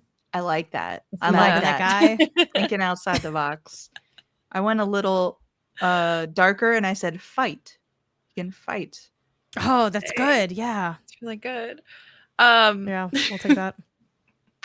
I said fuck. Yeah, Wow. Jenny did. I did it. Yeah. All those visual novels, you know. They be doing things. Yeah. Okay. Not if Steam has their way, you know what I mean? Yeah, It's a master word, but gotta fight that. Number 7, merch you've bought in real life. That's from an indie game. Y'all. I went fan gamer items. Oh, that's so smart. Yeah, no, I'll give it to you. I'll give it Fan to you. gamer item. Yes. Now I'm thinking of answers. Yeah.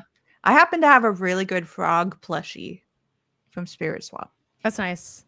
Oh my god. Nice. That's even from my own game. Damn. Damn. Oh, the fact that That's a Jenny little doesn't more have it nice. makes me so happy. Oh man. That's a good Okay. one, yeah. And then from here on out, I was just like frantic because I realized that I was running really low on time. But number 8, games where the characters should call 911. Nothing from Janet. Nothing from Jenny. No, I had Firewatch in here also, but you can't do doubles. You can't duplicate. Yeah. So I just decided to put it on the top one and let it go. No, I don't have anything. What do you have, Jill? F. I just wrote down F. I'm like, unless there's a video game called F, I don't think that's it. Games starring reptiles/amphibians. I wrote Frogger. Does Frogger count as an indie game? As an indie game? Is an indie game? I don't know. No. Okay. Okay. I wrote I haven't checked it yet. I wrote Frog Song. But I swear there was a game. Wasn't there a game called Frog Song? I'm not just like Silk Song Code. Like I'm kind of with you on this. Hold on. But I'm actually now thinking of like Skate Toad or whatever that is. Is 100% a game with this cute little guy with a cute little sword. Yep. Yeah. Yeah. Okay. I was like, I just could not remember. Although now I'm like trying to find it and I cannot find it. So if I can't find it, 100%. 100%. That's a real game. It's one word. Frog Song. Oh yes, there it is. I went. Wait, it is? Okay. Yes. Frog Song. I was like, yeah. I was like, either pop off 2023. Yeah.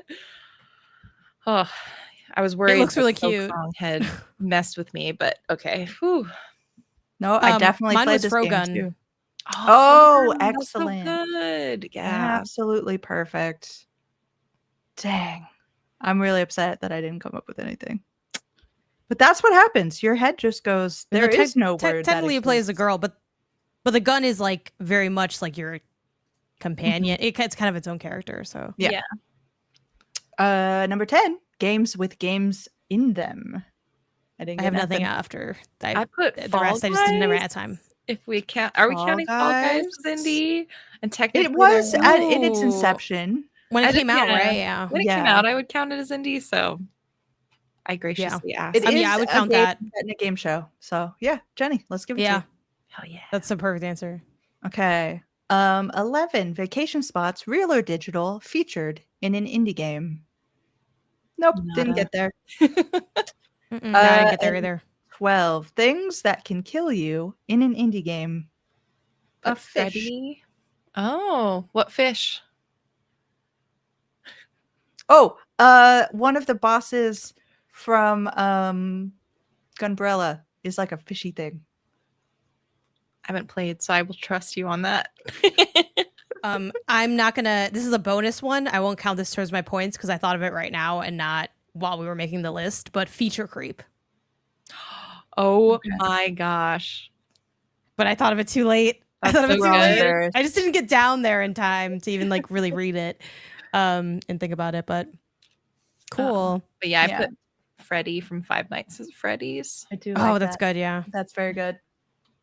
Chat, if you're playing along with us, put what you put down for these lists down below. Let us know what you came up with in situations where we didn't come up with anything. For list 2, what totals did y'all get? I got 5. Oh, I got 6 on that one. So I think we're all tied at this point. Okay. Hell yeah.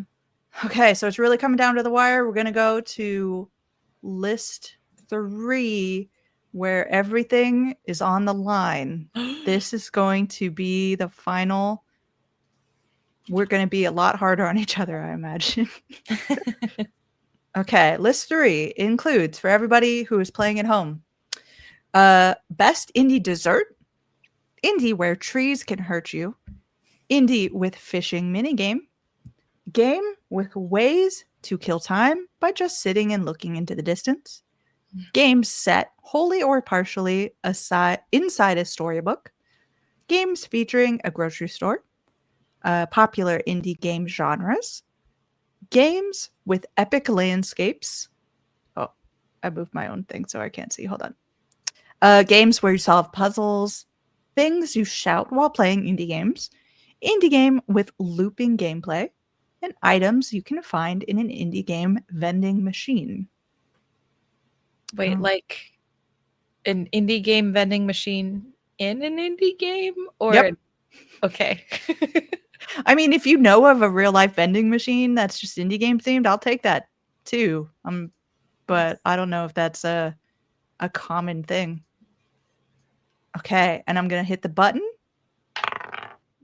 B. B. Okay. Oh man.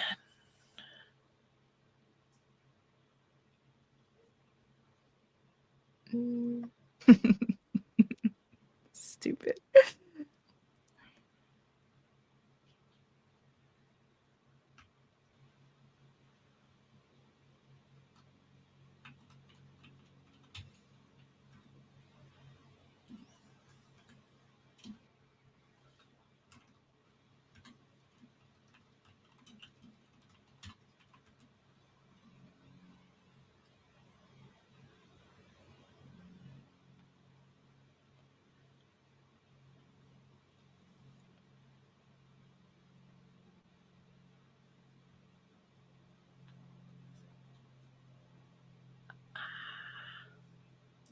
Also, we have no music for the poor folks. Oh no, sorry, I was. Oh yeah. Ah!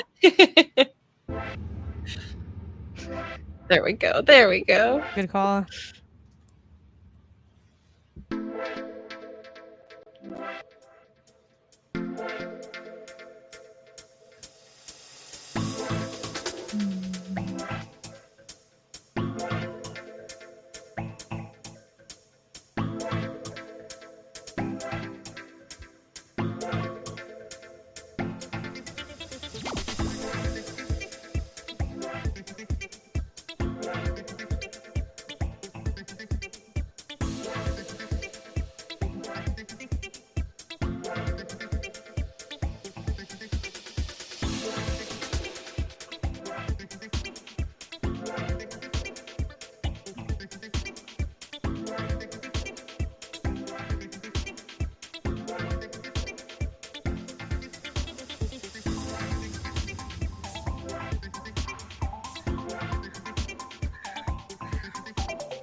Oh no! Ooh, no. This was really hard. This is very hard. Yeah. Sorry, everyone. That was terrible. Here we go. Okay. Do we? Okay. I was like, do we want to give ourselves some extra seconds? But no. Okay. List number 3, category 1, letter being B. What is the best indie dessert? Bug I snacks. said baked goods. Bug snacks. Oh, amazing. Baked goods, I'll give you. Yeah. From Lemon Cake. Oh, there we go. Lemon Cake. Yeah, it's really good. The game's butter. Really good. And the goods are good. Butter from what game? Butter from Ooh, is butter a dessert? Oh. I mean, I wouldn't eat it for dinner. Know. You know? I wouldn't eat it for dinner. Butter cup. Okay. From what game? From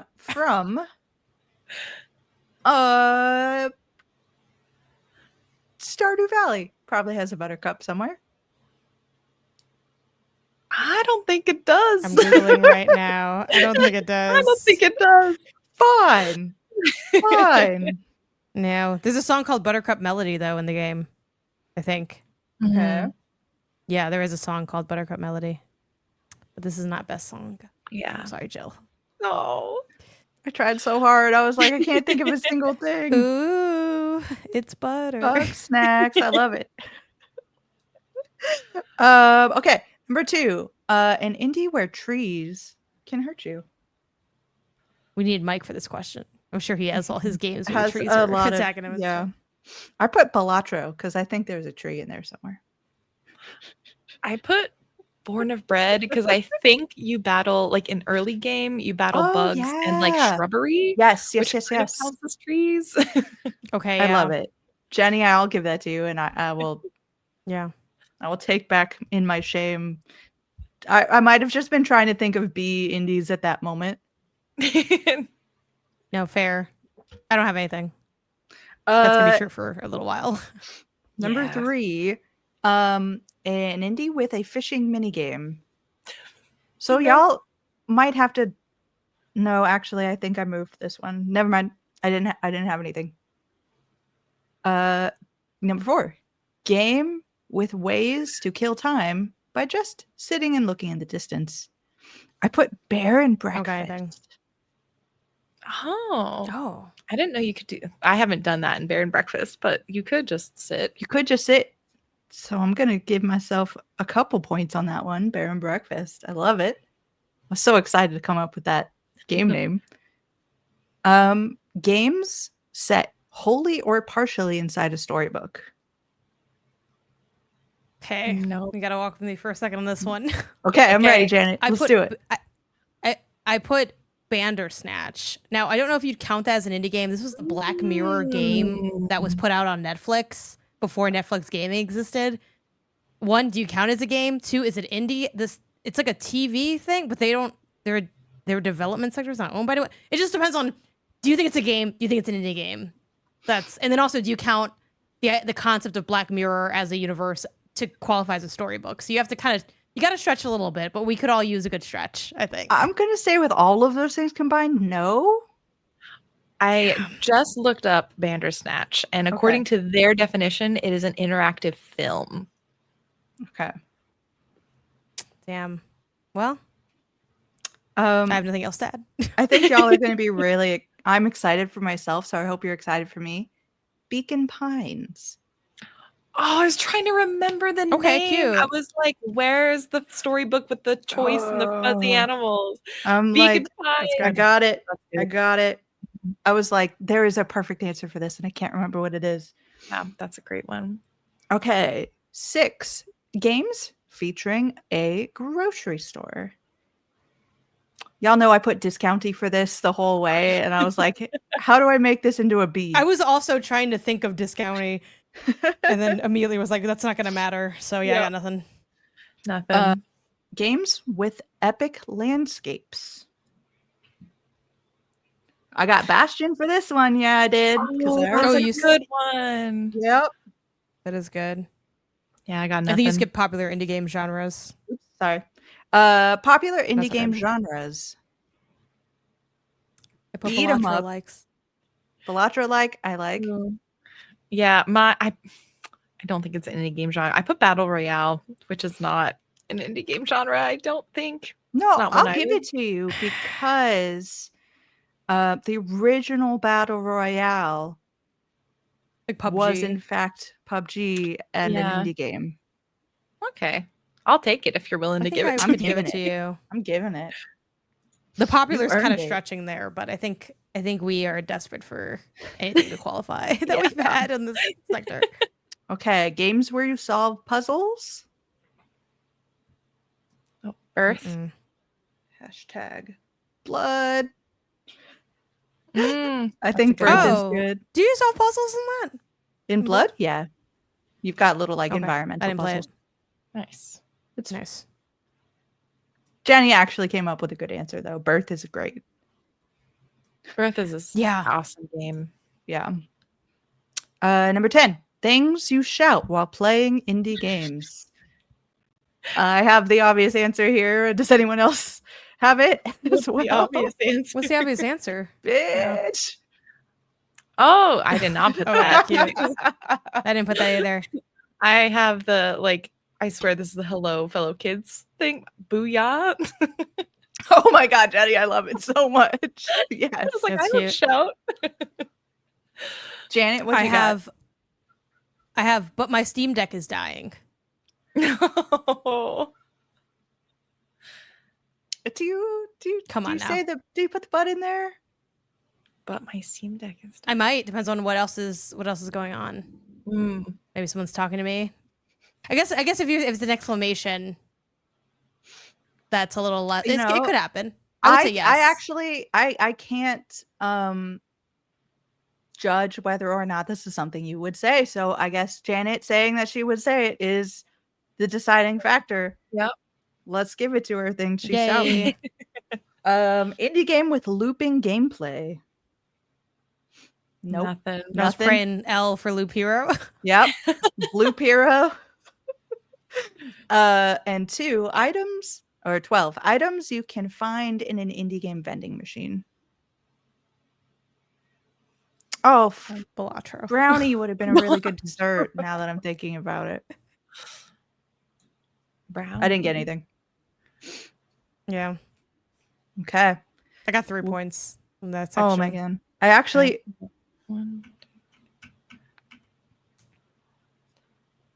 got 5. Jenny. Wait, no. You get 2 because Born of Bread is 2 Bs, right? So that's actually 6. Oh yeah. Yeah. I got Bear and Breakfast, which is 2. Nice. Beacon Pines, 3. Beat 'em Up, 4. Bastion, 5.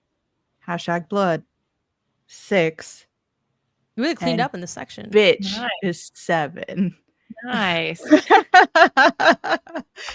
My last point comes from a curse word. I think Mike would be very happy with me. Congratulations, everyone. We have finished categories and we're heading Indiegories. Legally distinct. Legally distinct Indiegories. So we've done it, everyone. I think let's just do a very quick shout out to things we've been playing. Well, who won? Everybody has on their list Silksong, of course. How are we liking Silksong? Are we enjoying it? Wait, who won? What are the we were all tied going in, and I won the last category, so I won. I think we tied Janet, and then Joe won. I won. I think. Oh, okay. Actually, because Janet, how many did you get on that last one? It was 5, 6, and 7. Only one, right? 3. So Janet, only 3. I have a total of 12 points. Okay. Janet's coming 3rd. Jenny's coming 2nd, and then I just beat her with Bear and Breakfast. Nice. Okay, cool. I'm sorry, I can't transition to another topic until I feel concluded in the last one. I was like, wait. I didn't want to, do a celebration lap there, but congratulations to everybody. For congratulations, yeah. For everybody at home did an amazing job, and got so many more points than we did. But yeah, let's talk about Silksong. How are we liking it? How is it going? I'm loving it. I will say I am excited to get into. I'm still in Act 1, and from what I hear from my friends in Act 2, I feel like I'm ready to get to Act 2. I just need to play more because I've just been so tired and traveling. I haven't been able to play as much as I want, but I have really loved it. I think it's shown me that I'm not like flexing, be like, I'm such a good gamer, but I think it has shown me I'm better at these kind of games than I thought I was, which has been a really pleasant surprise. And I think I played through Hollow Knight a few years ago completely for the first time. I took forever to play that game, and it's been really fun going back in after playing Hollow Knight and feeling like those lessons come back to me, and it's taken me a lot less to go through different bosses. It's taking me less time to absorb patterns and decide what my strategy is. And so it's been really, really fun to play.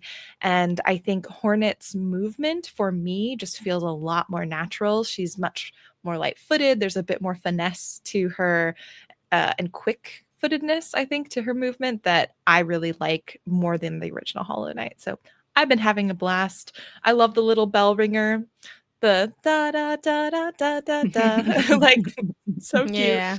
So yeah, it's just been really fun to play this game and have everyone basically, it feels like, also be playing it at the same time and getting to just delve into it together. Yeah. I'm also in your camp, Jenny. I am not very far into it at this point, but I do feel what you've been feeling is that it's a game with a reputation of being very difficult, which makes me feel nice when it doesn't feel so difficult. And I think that's a lot of design work, which I should, tip of the hat for the developers of making a game that feels simultaneously challenging, but also like you're really like powerful because you're getting past it.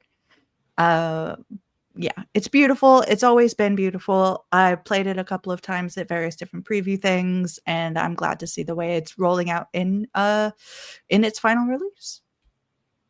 Anything on top of that, Janet? Because we know you hate Silksong and all games that are Metroidvanias of all kinds. Whoa. I see you're doing a bet. Okay, never mind. The amount of people were like, oh, I don't know you like Metroidvanias. I was like, literally, that's okay, that's fine. But I mean, to truly love a Metroidvania, you have to also kind of hate them a little bit. So I can understand why the wires get crossed. Yeah, it's not as hard as I thought it would be, but it is still kind of a painful experience. I think I've never played Hollow Knight. I started it a few years ago, bounced off it like immediately within the first it feels like 5, maybe 10 minutes. I think this game starts a lot like way better than Hollow Knight. Like my memory of Hollow Knight, which might be inaccurate, maybe I was in there longer than I thought. I remember being like, I don't know where to go, and this is really hard, and then immediately hitting like presumably the first boss and being like, that's like impossible to do, and I just started like a minute ago. So then I just kind of hung it up and never came back.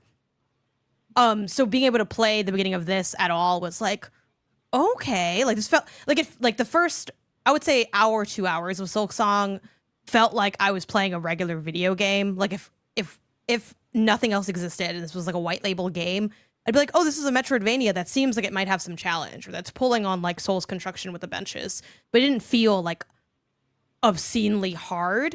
As it's gone on, I think the things that have been really grating to me in terms of difficulty are the runbacks. I hate the runbacks. Yeah, I don't want to do the run back. Good I old don't enjoy the run. run back.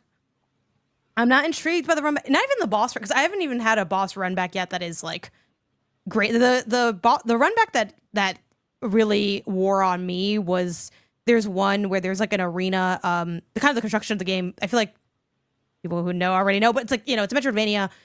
There's bosses, but there's also arenas. So like areas you go in where the doors close and you have to fight waves of enemies. And the arena that's in the Hunter's Marsh, I find really, really challenging.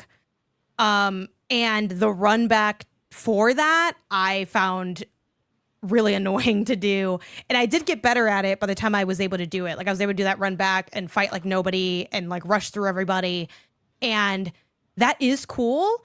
But I find that if it takes me like I think if I'm too annoyed by something, I don't get the satisfaction after completing it, because I still just feel mad that I had to do it.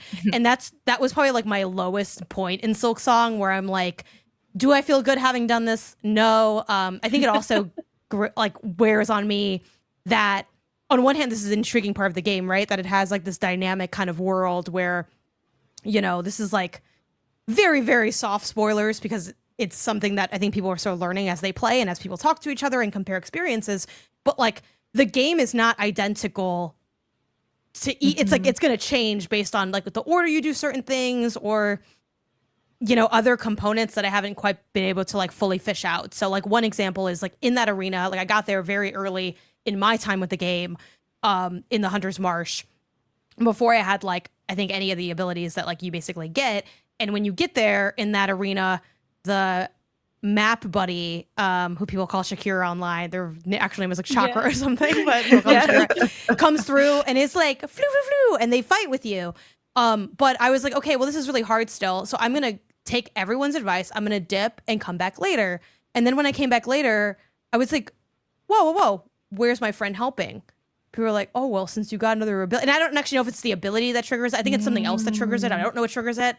But that felt really like just a massive like fuck you to me, and not even just like a fuck you from the game, but like a fuck you to the concept of like how you can play it. Because I do think like a lot of people, well intentionally, who like play harder we're like, oh well, like if it's too hard for you, oh I have a hard time too sometimes.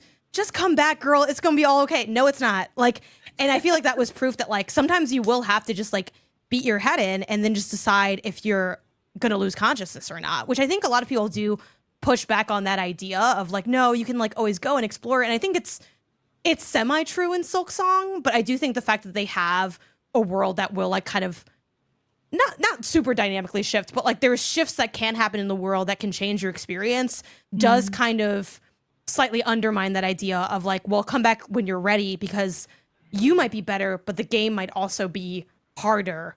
And again, they're supposed to be kind of level match, so you could, argue that it's the same even if it's different because you're different. But that to me was kind of like a, see, yeah, you guys are full of shit. Like you can't just come back 'cause it's not gonna be the same. And I've seen other instances of that as well. Like I did, I beat the Savage Beastfly yesterday, and that has a tiny run back as well, but it's like 3 rooms, there's no enemies, super chill, you can float over everything. It's a little annoying because you have to do it, but it's not hard like in any way. But other people were like adding me on Blue Sky, they're like, oh yeah, like that run back, sometimes like the ant or the trap gets me, and I'm like, I don't know what you guys are talking about, I didn't have any of that.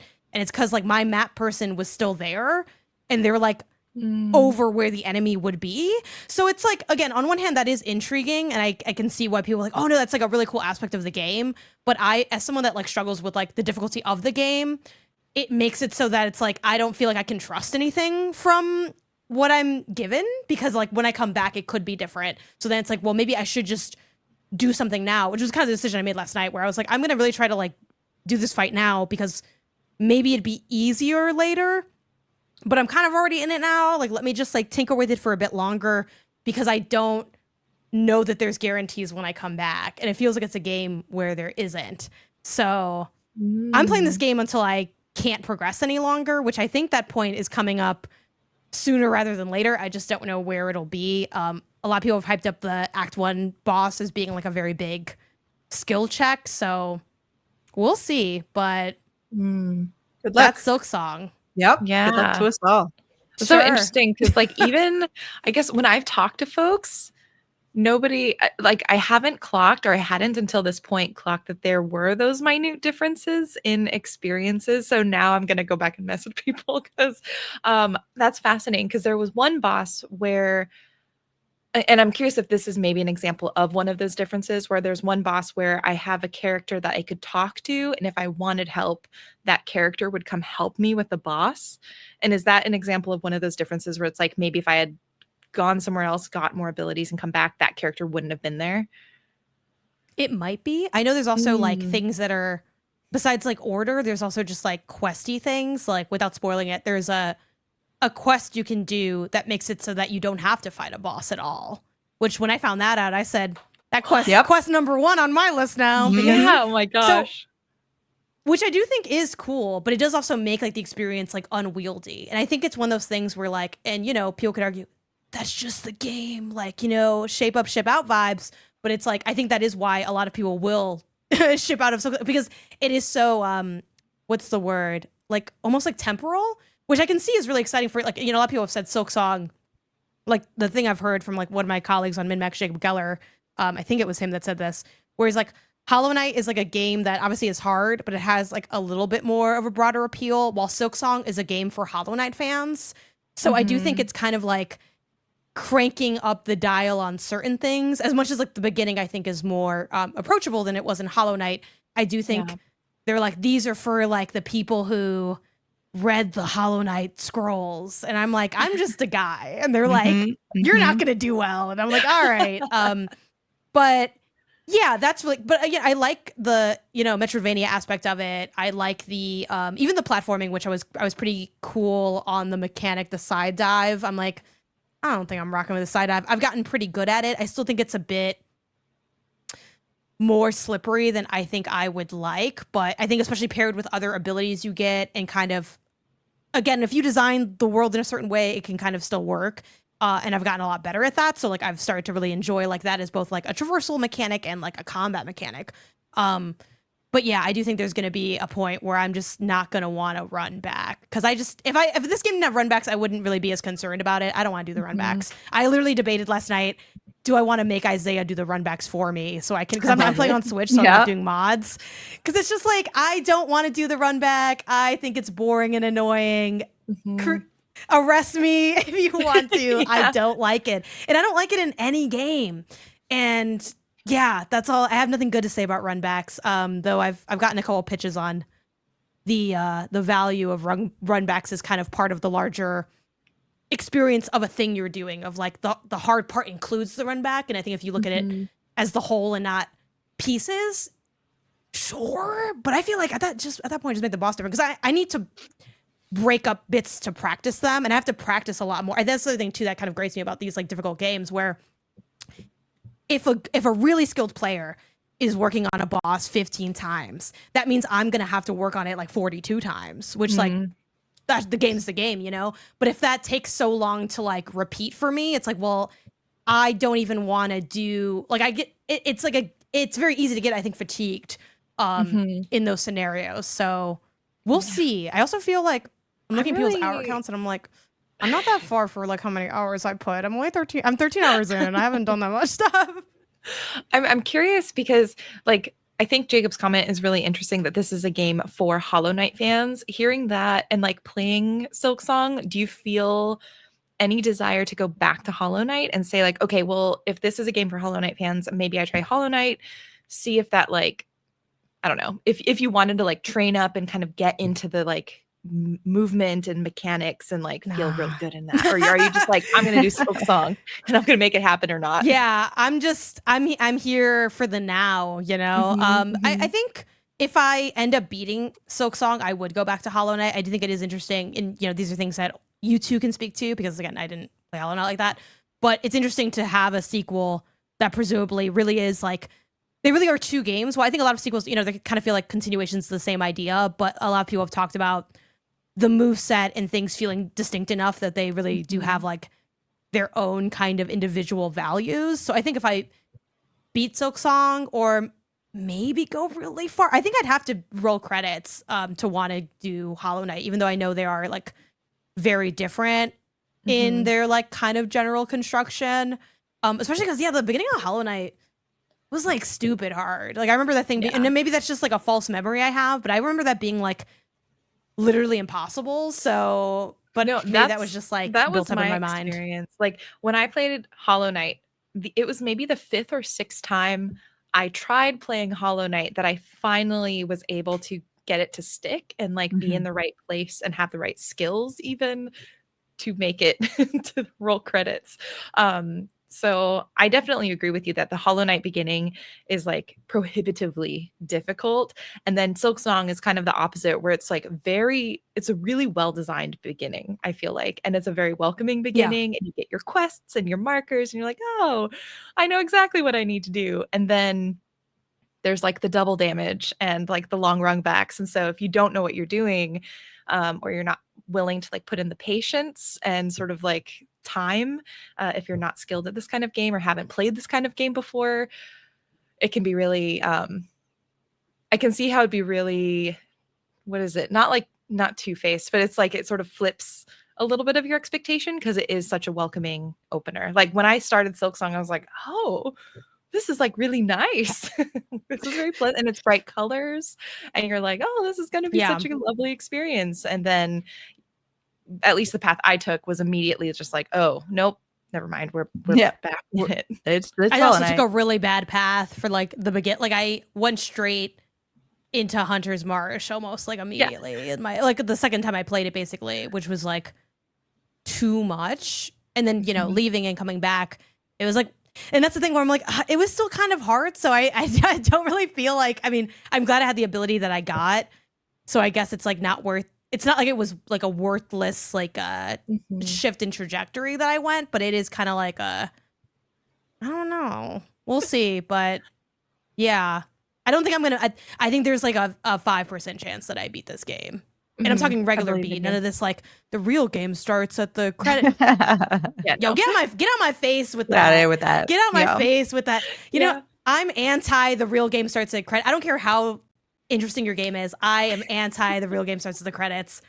I can't live that life. I know Blueprints people are Blueprints is so good about that. Blueprints is so good though. And I like Blueprints, but it's like put the credits later then. I don't know. You got to do a fake out credit. Like if you give me the real credits, I'm leaving the movie theater. I'm not staying for the post credits gameplay. I'm not. I think the difference between Silksong and Blueprints is that they put the credits so early in the game so that people can walk away and early feel for like who? I put like 60, 70, 80 hours into Blueprints and like it only took a percentage of that to get the credits. I think they do it so early because you can finish it and feel satisfied. But if you want to continue on, I think they know people are going to fall off because it's like it gets increasingly harder and harder. So you can fall off and be like, hey, I rolled the credits later on, you know. But or you can fall off and not have the credits if you're me because that's where I'm interested and I'm still kind of early to have fully developed this thought, but like can you say where you are a little bit? Not very far. That's really all I can tell you.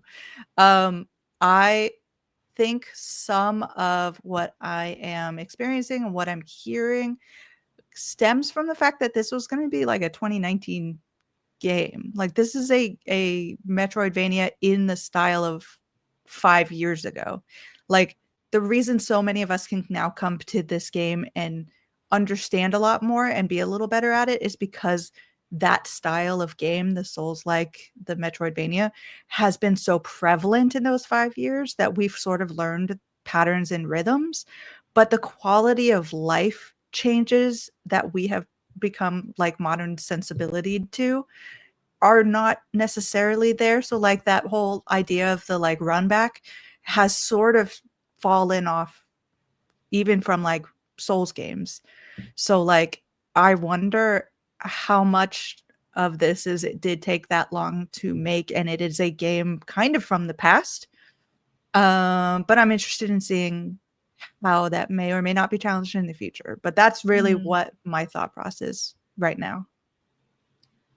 I'm not defending the runbacks necessarily, but I will say it's a great emotional regulator for me when I'm like going through a battle. And actually, it's not even the boss battles. The arenas are the things that always kind of like kick my ass at the end of the day. Yeah. It's the boss battles. I feel like I haven't had a moment where I think I've gotten frustrated in a boss battle. There's like one arena in particular that I just was so mad at, but it was really helpful for me to have the run back because it was like a 3 or 4 room run back. But there were like some platforms and enemies you had to get through. And some of these enemies were a little bit tougher for me. But once I learned my run back pattern, it was an opportunity for me to just like breathe, like gather the shards, you know, that you need so that you come there with like a full bar or whatever and not be so pissed off at the start of the battle. For me, it's helped out a little bit, but I do think it gets excessive. And it'd be nice to not to have to do that. A strong defense from Jenny. I dream of a world without run backs. Yes. And that, yeah. So I don't know. That's Silk We'll Song. see. It's like, can my the only thing that's telling me in this kind of game, I think another reason that I am still like sticking with it, though I usually try like not every Souls like, because it's like, all right, well, we just wasted time at a certain point, but I dip into a couple of them just to see, look around, see what's going on, and then I kind of like, I'm like, I'll see myself out, and then everyone else is like, bye, and I'm like, bye. But the fact that this is more, you know, it's 2D and it's still like in the vein of like platformer combat, which is like, I'm really good at platformers, so it's like, can I move myself beyond the other like aspects of things? But yeah, I mean, definitely like the things that I found helpful with like Silk Song's combat is, you know, people dealing up in, by people I mean like Patrick from Remap, Chia from Remap, talking about the importance of not like panic moving as much and like really studying like enemy behaviors. And I will say like one compliment I do have towards, in terms of, I think it's also why I am so critical of the selective like quality of life things they make, because I think people try to position Silk Song as like, it's a hard game that's hard because it's hard. And yes, but also it's not like hard in every way. Like there are many concessions that Team Cherry has made to make this game easier. Things like the arenas automatically saving when you clear them out, despite not sitting at a bench. You know, like aspects like even having map markers, you have to buy them, but like even just like there are many things they have that they like could remove and make the game harder. The fact that you can pause the game, like I think people were a little too quick to say every decision is made to make the game hard, and thus every decision is correct because it's in alignment with making the game hard, negates the many ways that Team Cherry allows the game to be a little bit easier, which I do think those helper characters are an aspect of that. And I understand that they're like, well, now we feel like you're beyond the helper character. I'm like, I'm never behind the helper character, Team Cherry. Why did you take away my friend? Yeah, but that's kind of why I'm like, I don't know about like this part, because it's like I don't believe that it's a game that's exclusively made every decision for the sake of amping up the difficulty, because if that was true, they wouldn't have patched those 2 bosses, which shout out to that patch coming through before I meet those guys. So yay. So we'll see how things go. To be behind what Janet is saying, I don't think any game is really made with that in mind either. I like any of the like hard for hard sakes games that people champion. It's like I think none of them are made hard for hard sake, like without thought to the gamer and how people are going to play it. So let's all just be cool. Let's all be cool with how everybody wants to play. And if people need to download mods, if people need to use the little help your character, 100%, that's what it's there for, you know? I love it. Nice. Okay, so Silk Song, we will continue playing. I'm sure we'll talk about things that happen in the future. I want to shout out a game that just came out this week, very recently. Henry Halfhead literally went into this game thinking it was going to be a kind of Untitled Goose Game. Y'all, Janet, Jenny, you have to play this game. 2 hours long. Do it. Squeezed my heart, expanded it. I was not expecting the emotional depths that I went through in this game, and it was absolutely fantastic. Janet.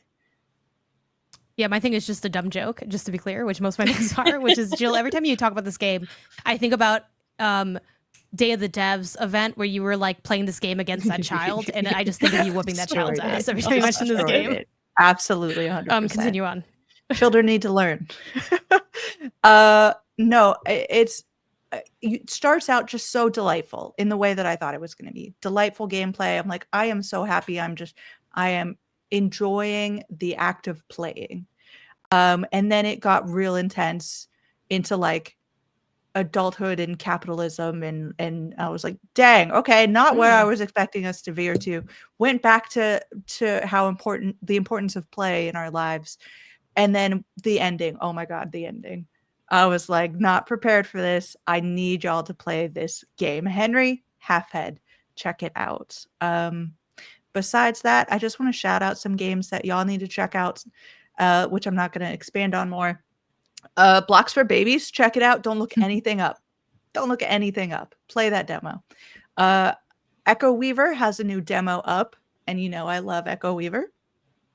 And Super Meat Boy 3D I played and was good. I liked it. So that's all I have to say. Janet, you look like you're also a quick shout out here. You've got one. Yeah.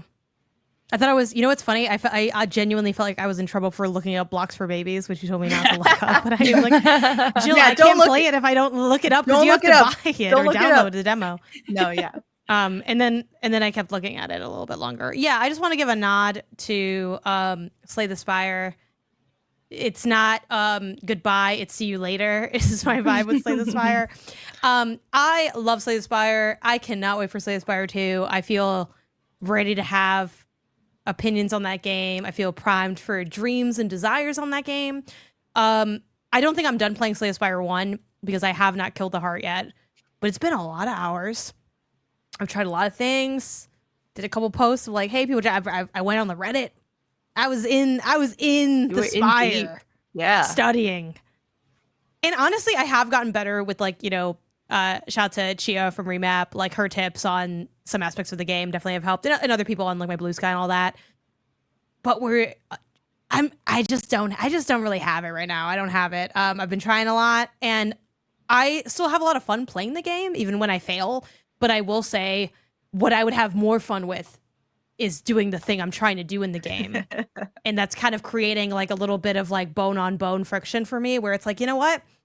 I think this is kind of becoming a toxic relationship with this game a little bit, where it's like, it really did consume me in a way that was fun, but also like, it's fun to like go out and get drunk, but if you're getting drunk every night, now it's a problem. Now it's affecting your life. And that's kind of me and Slay the Spire, where it's like, hey, maybe just we need to go back to work. Janet. We all love you. It's time to go back to work, So yeah, so I have to say goodbye for a little while, just because I was just putting in a lot of time too, and like frankly, kind of the con of this job, right?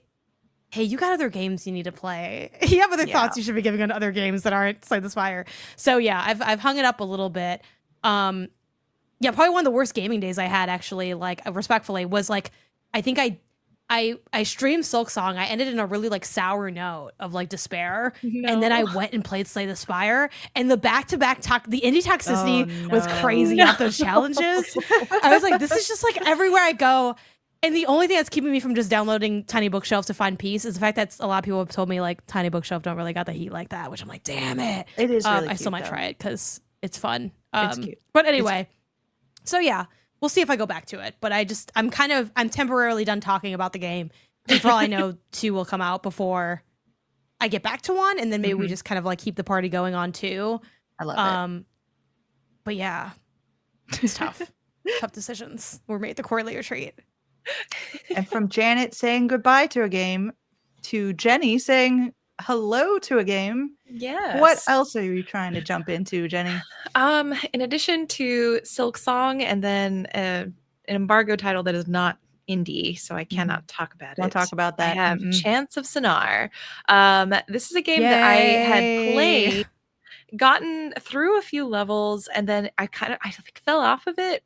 And so I have just been really wanting to finish it. And fortunately, well, I was the one who picked it for Geeks and Grounds this month. So fortunately I picked it. Yeah, Jenny. Yeah, I'm really excited because it's been in my backlog. I know it's short enough that I can just like get through it. And so I am forcing everyone in the game club to play it with me. And that's how we're getting it done.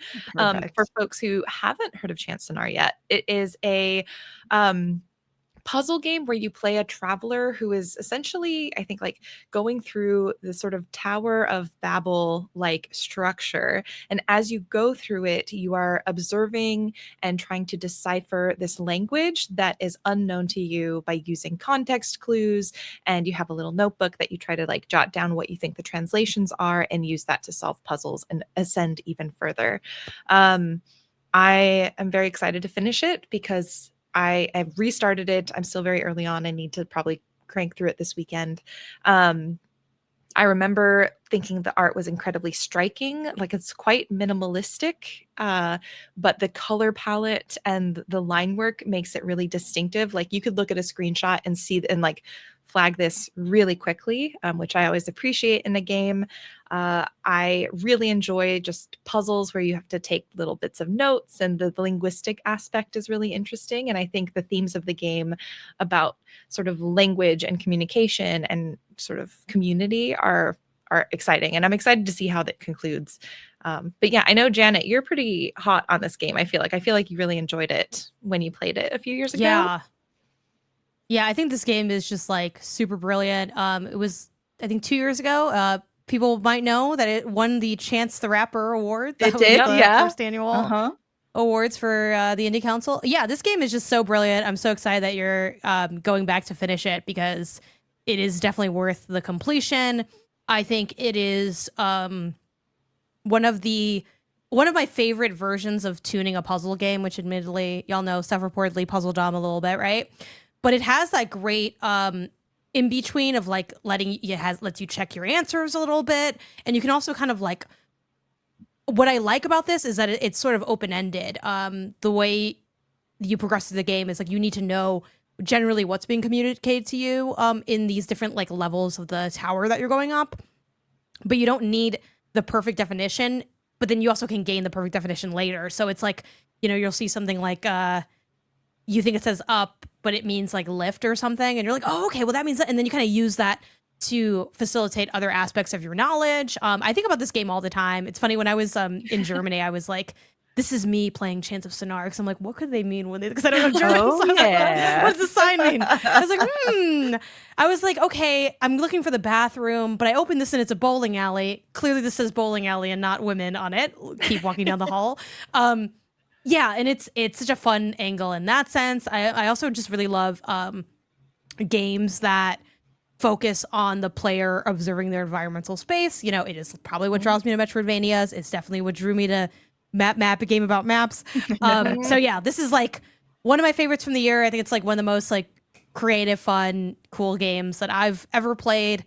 I'll admit not the very end, but like the last maybe like challenge or like level, I was kind of like, we could just kind of wrap this up. I guess I didn't love like the last kind of puzzles I was doing as much as earlier stuff. I know some people have beef with the stealth. There's not that much stealth. I don't really have a big beef with the stealth, but yeah, I'll have to tune in to Geeks and Grounds to hear you guys talk about it, because I'm a big fan of it. Yeah. And if anyone wants to join along, you can go to geeksandgrounds.com, because we'll be having that episode release, I think, on September 23rd. So next week we'll have our full thoughts on it. I love it. But until then, that's the end of this week's Council. Thank you to everyone for joining us. We're on Spotify and Apple Podcast, and the Indie Council has its own socials. Go check us out on Blue Sky at the Indie Council. But this session is closed. Go play some indies.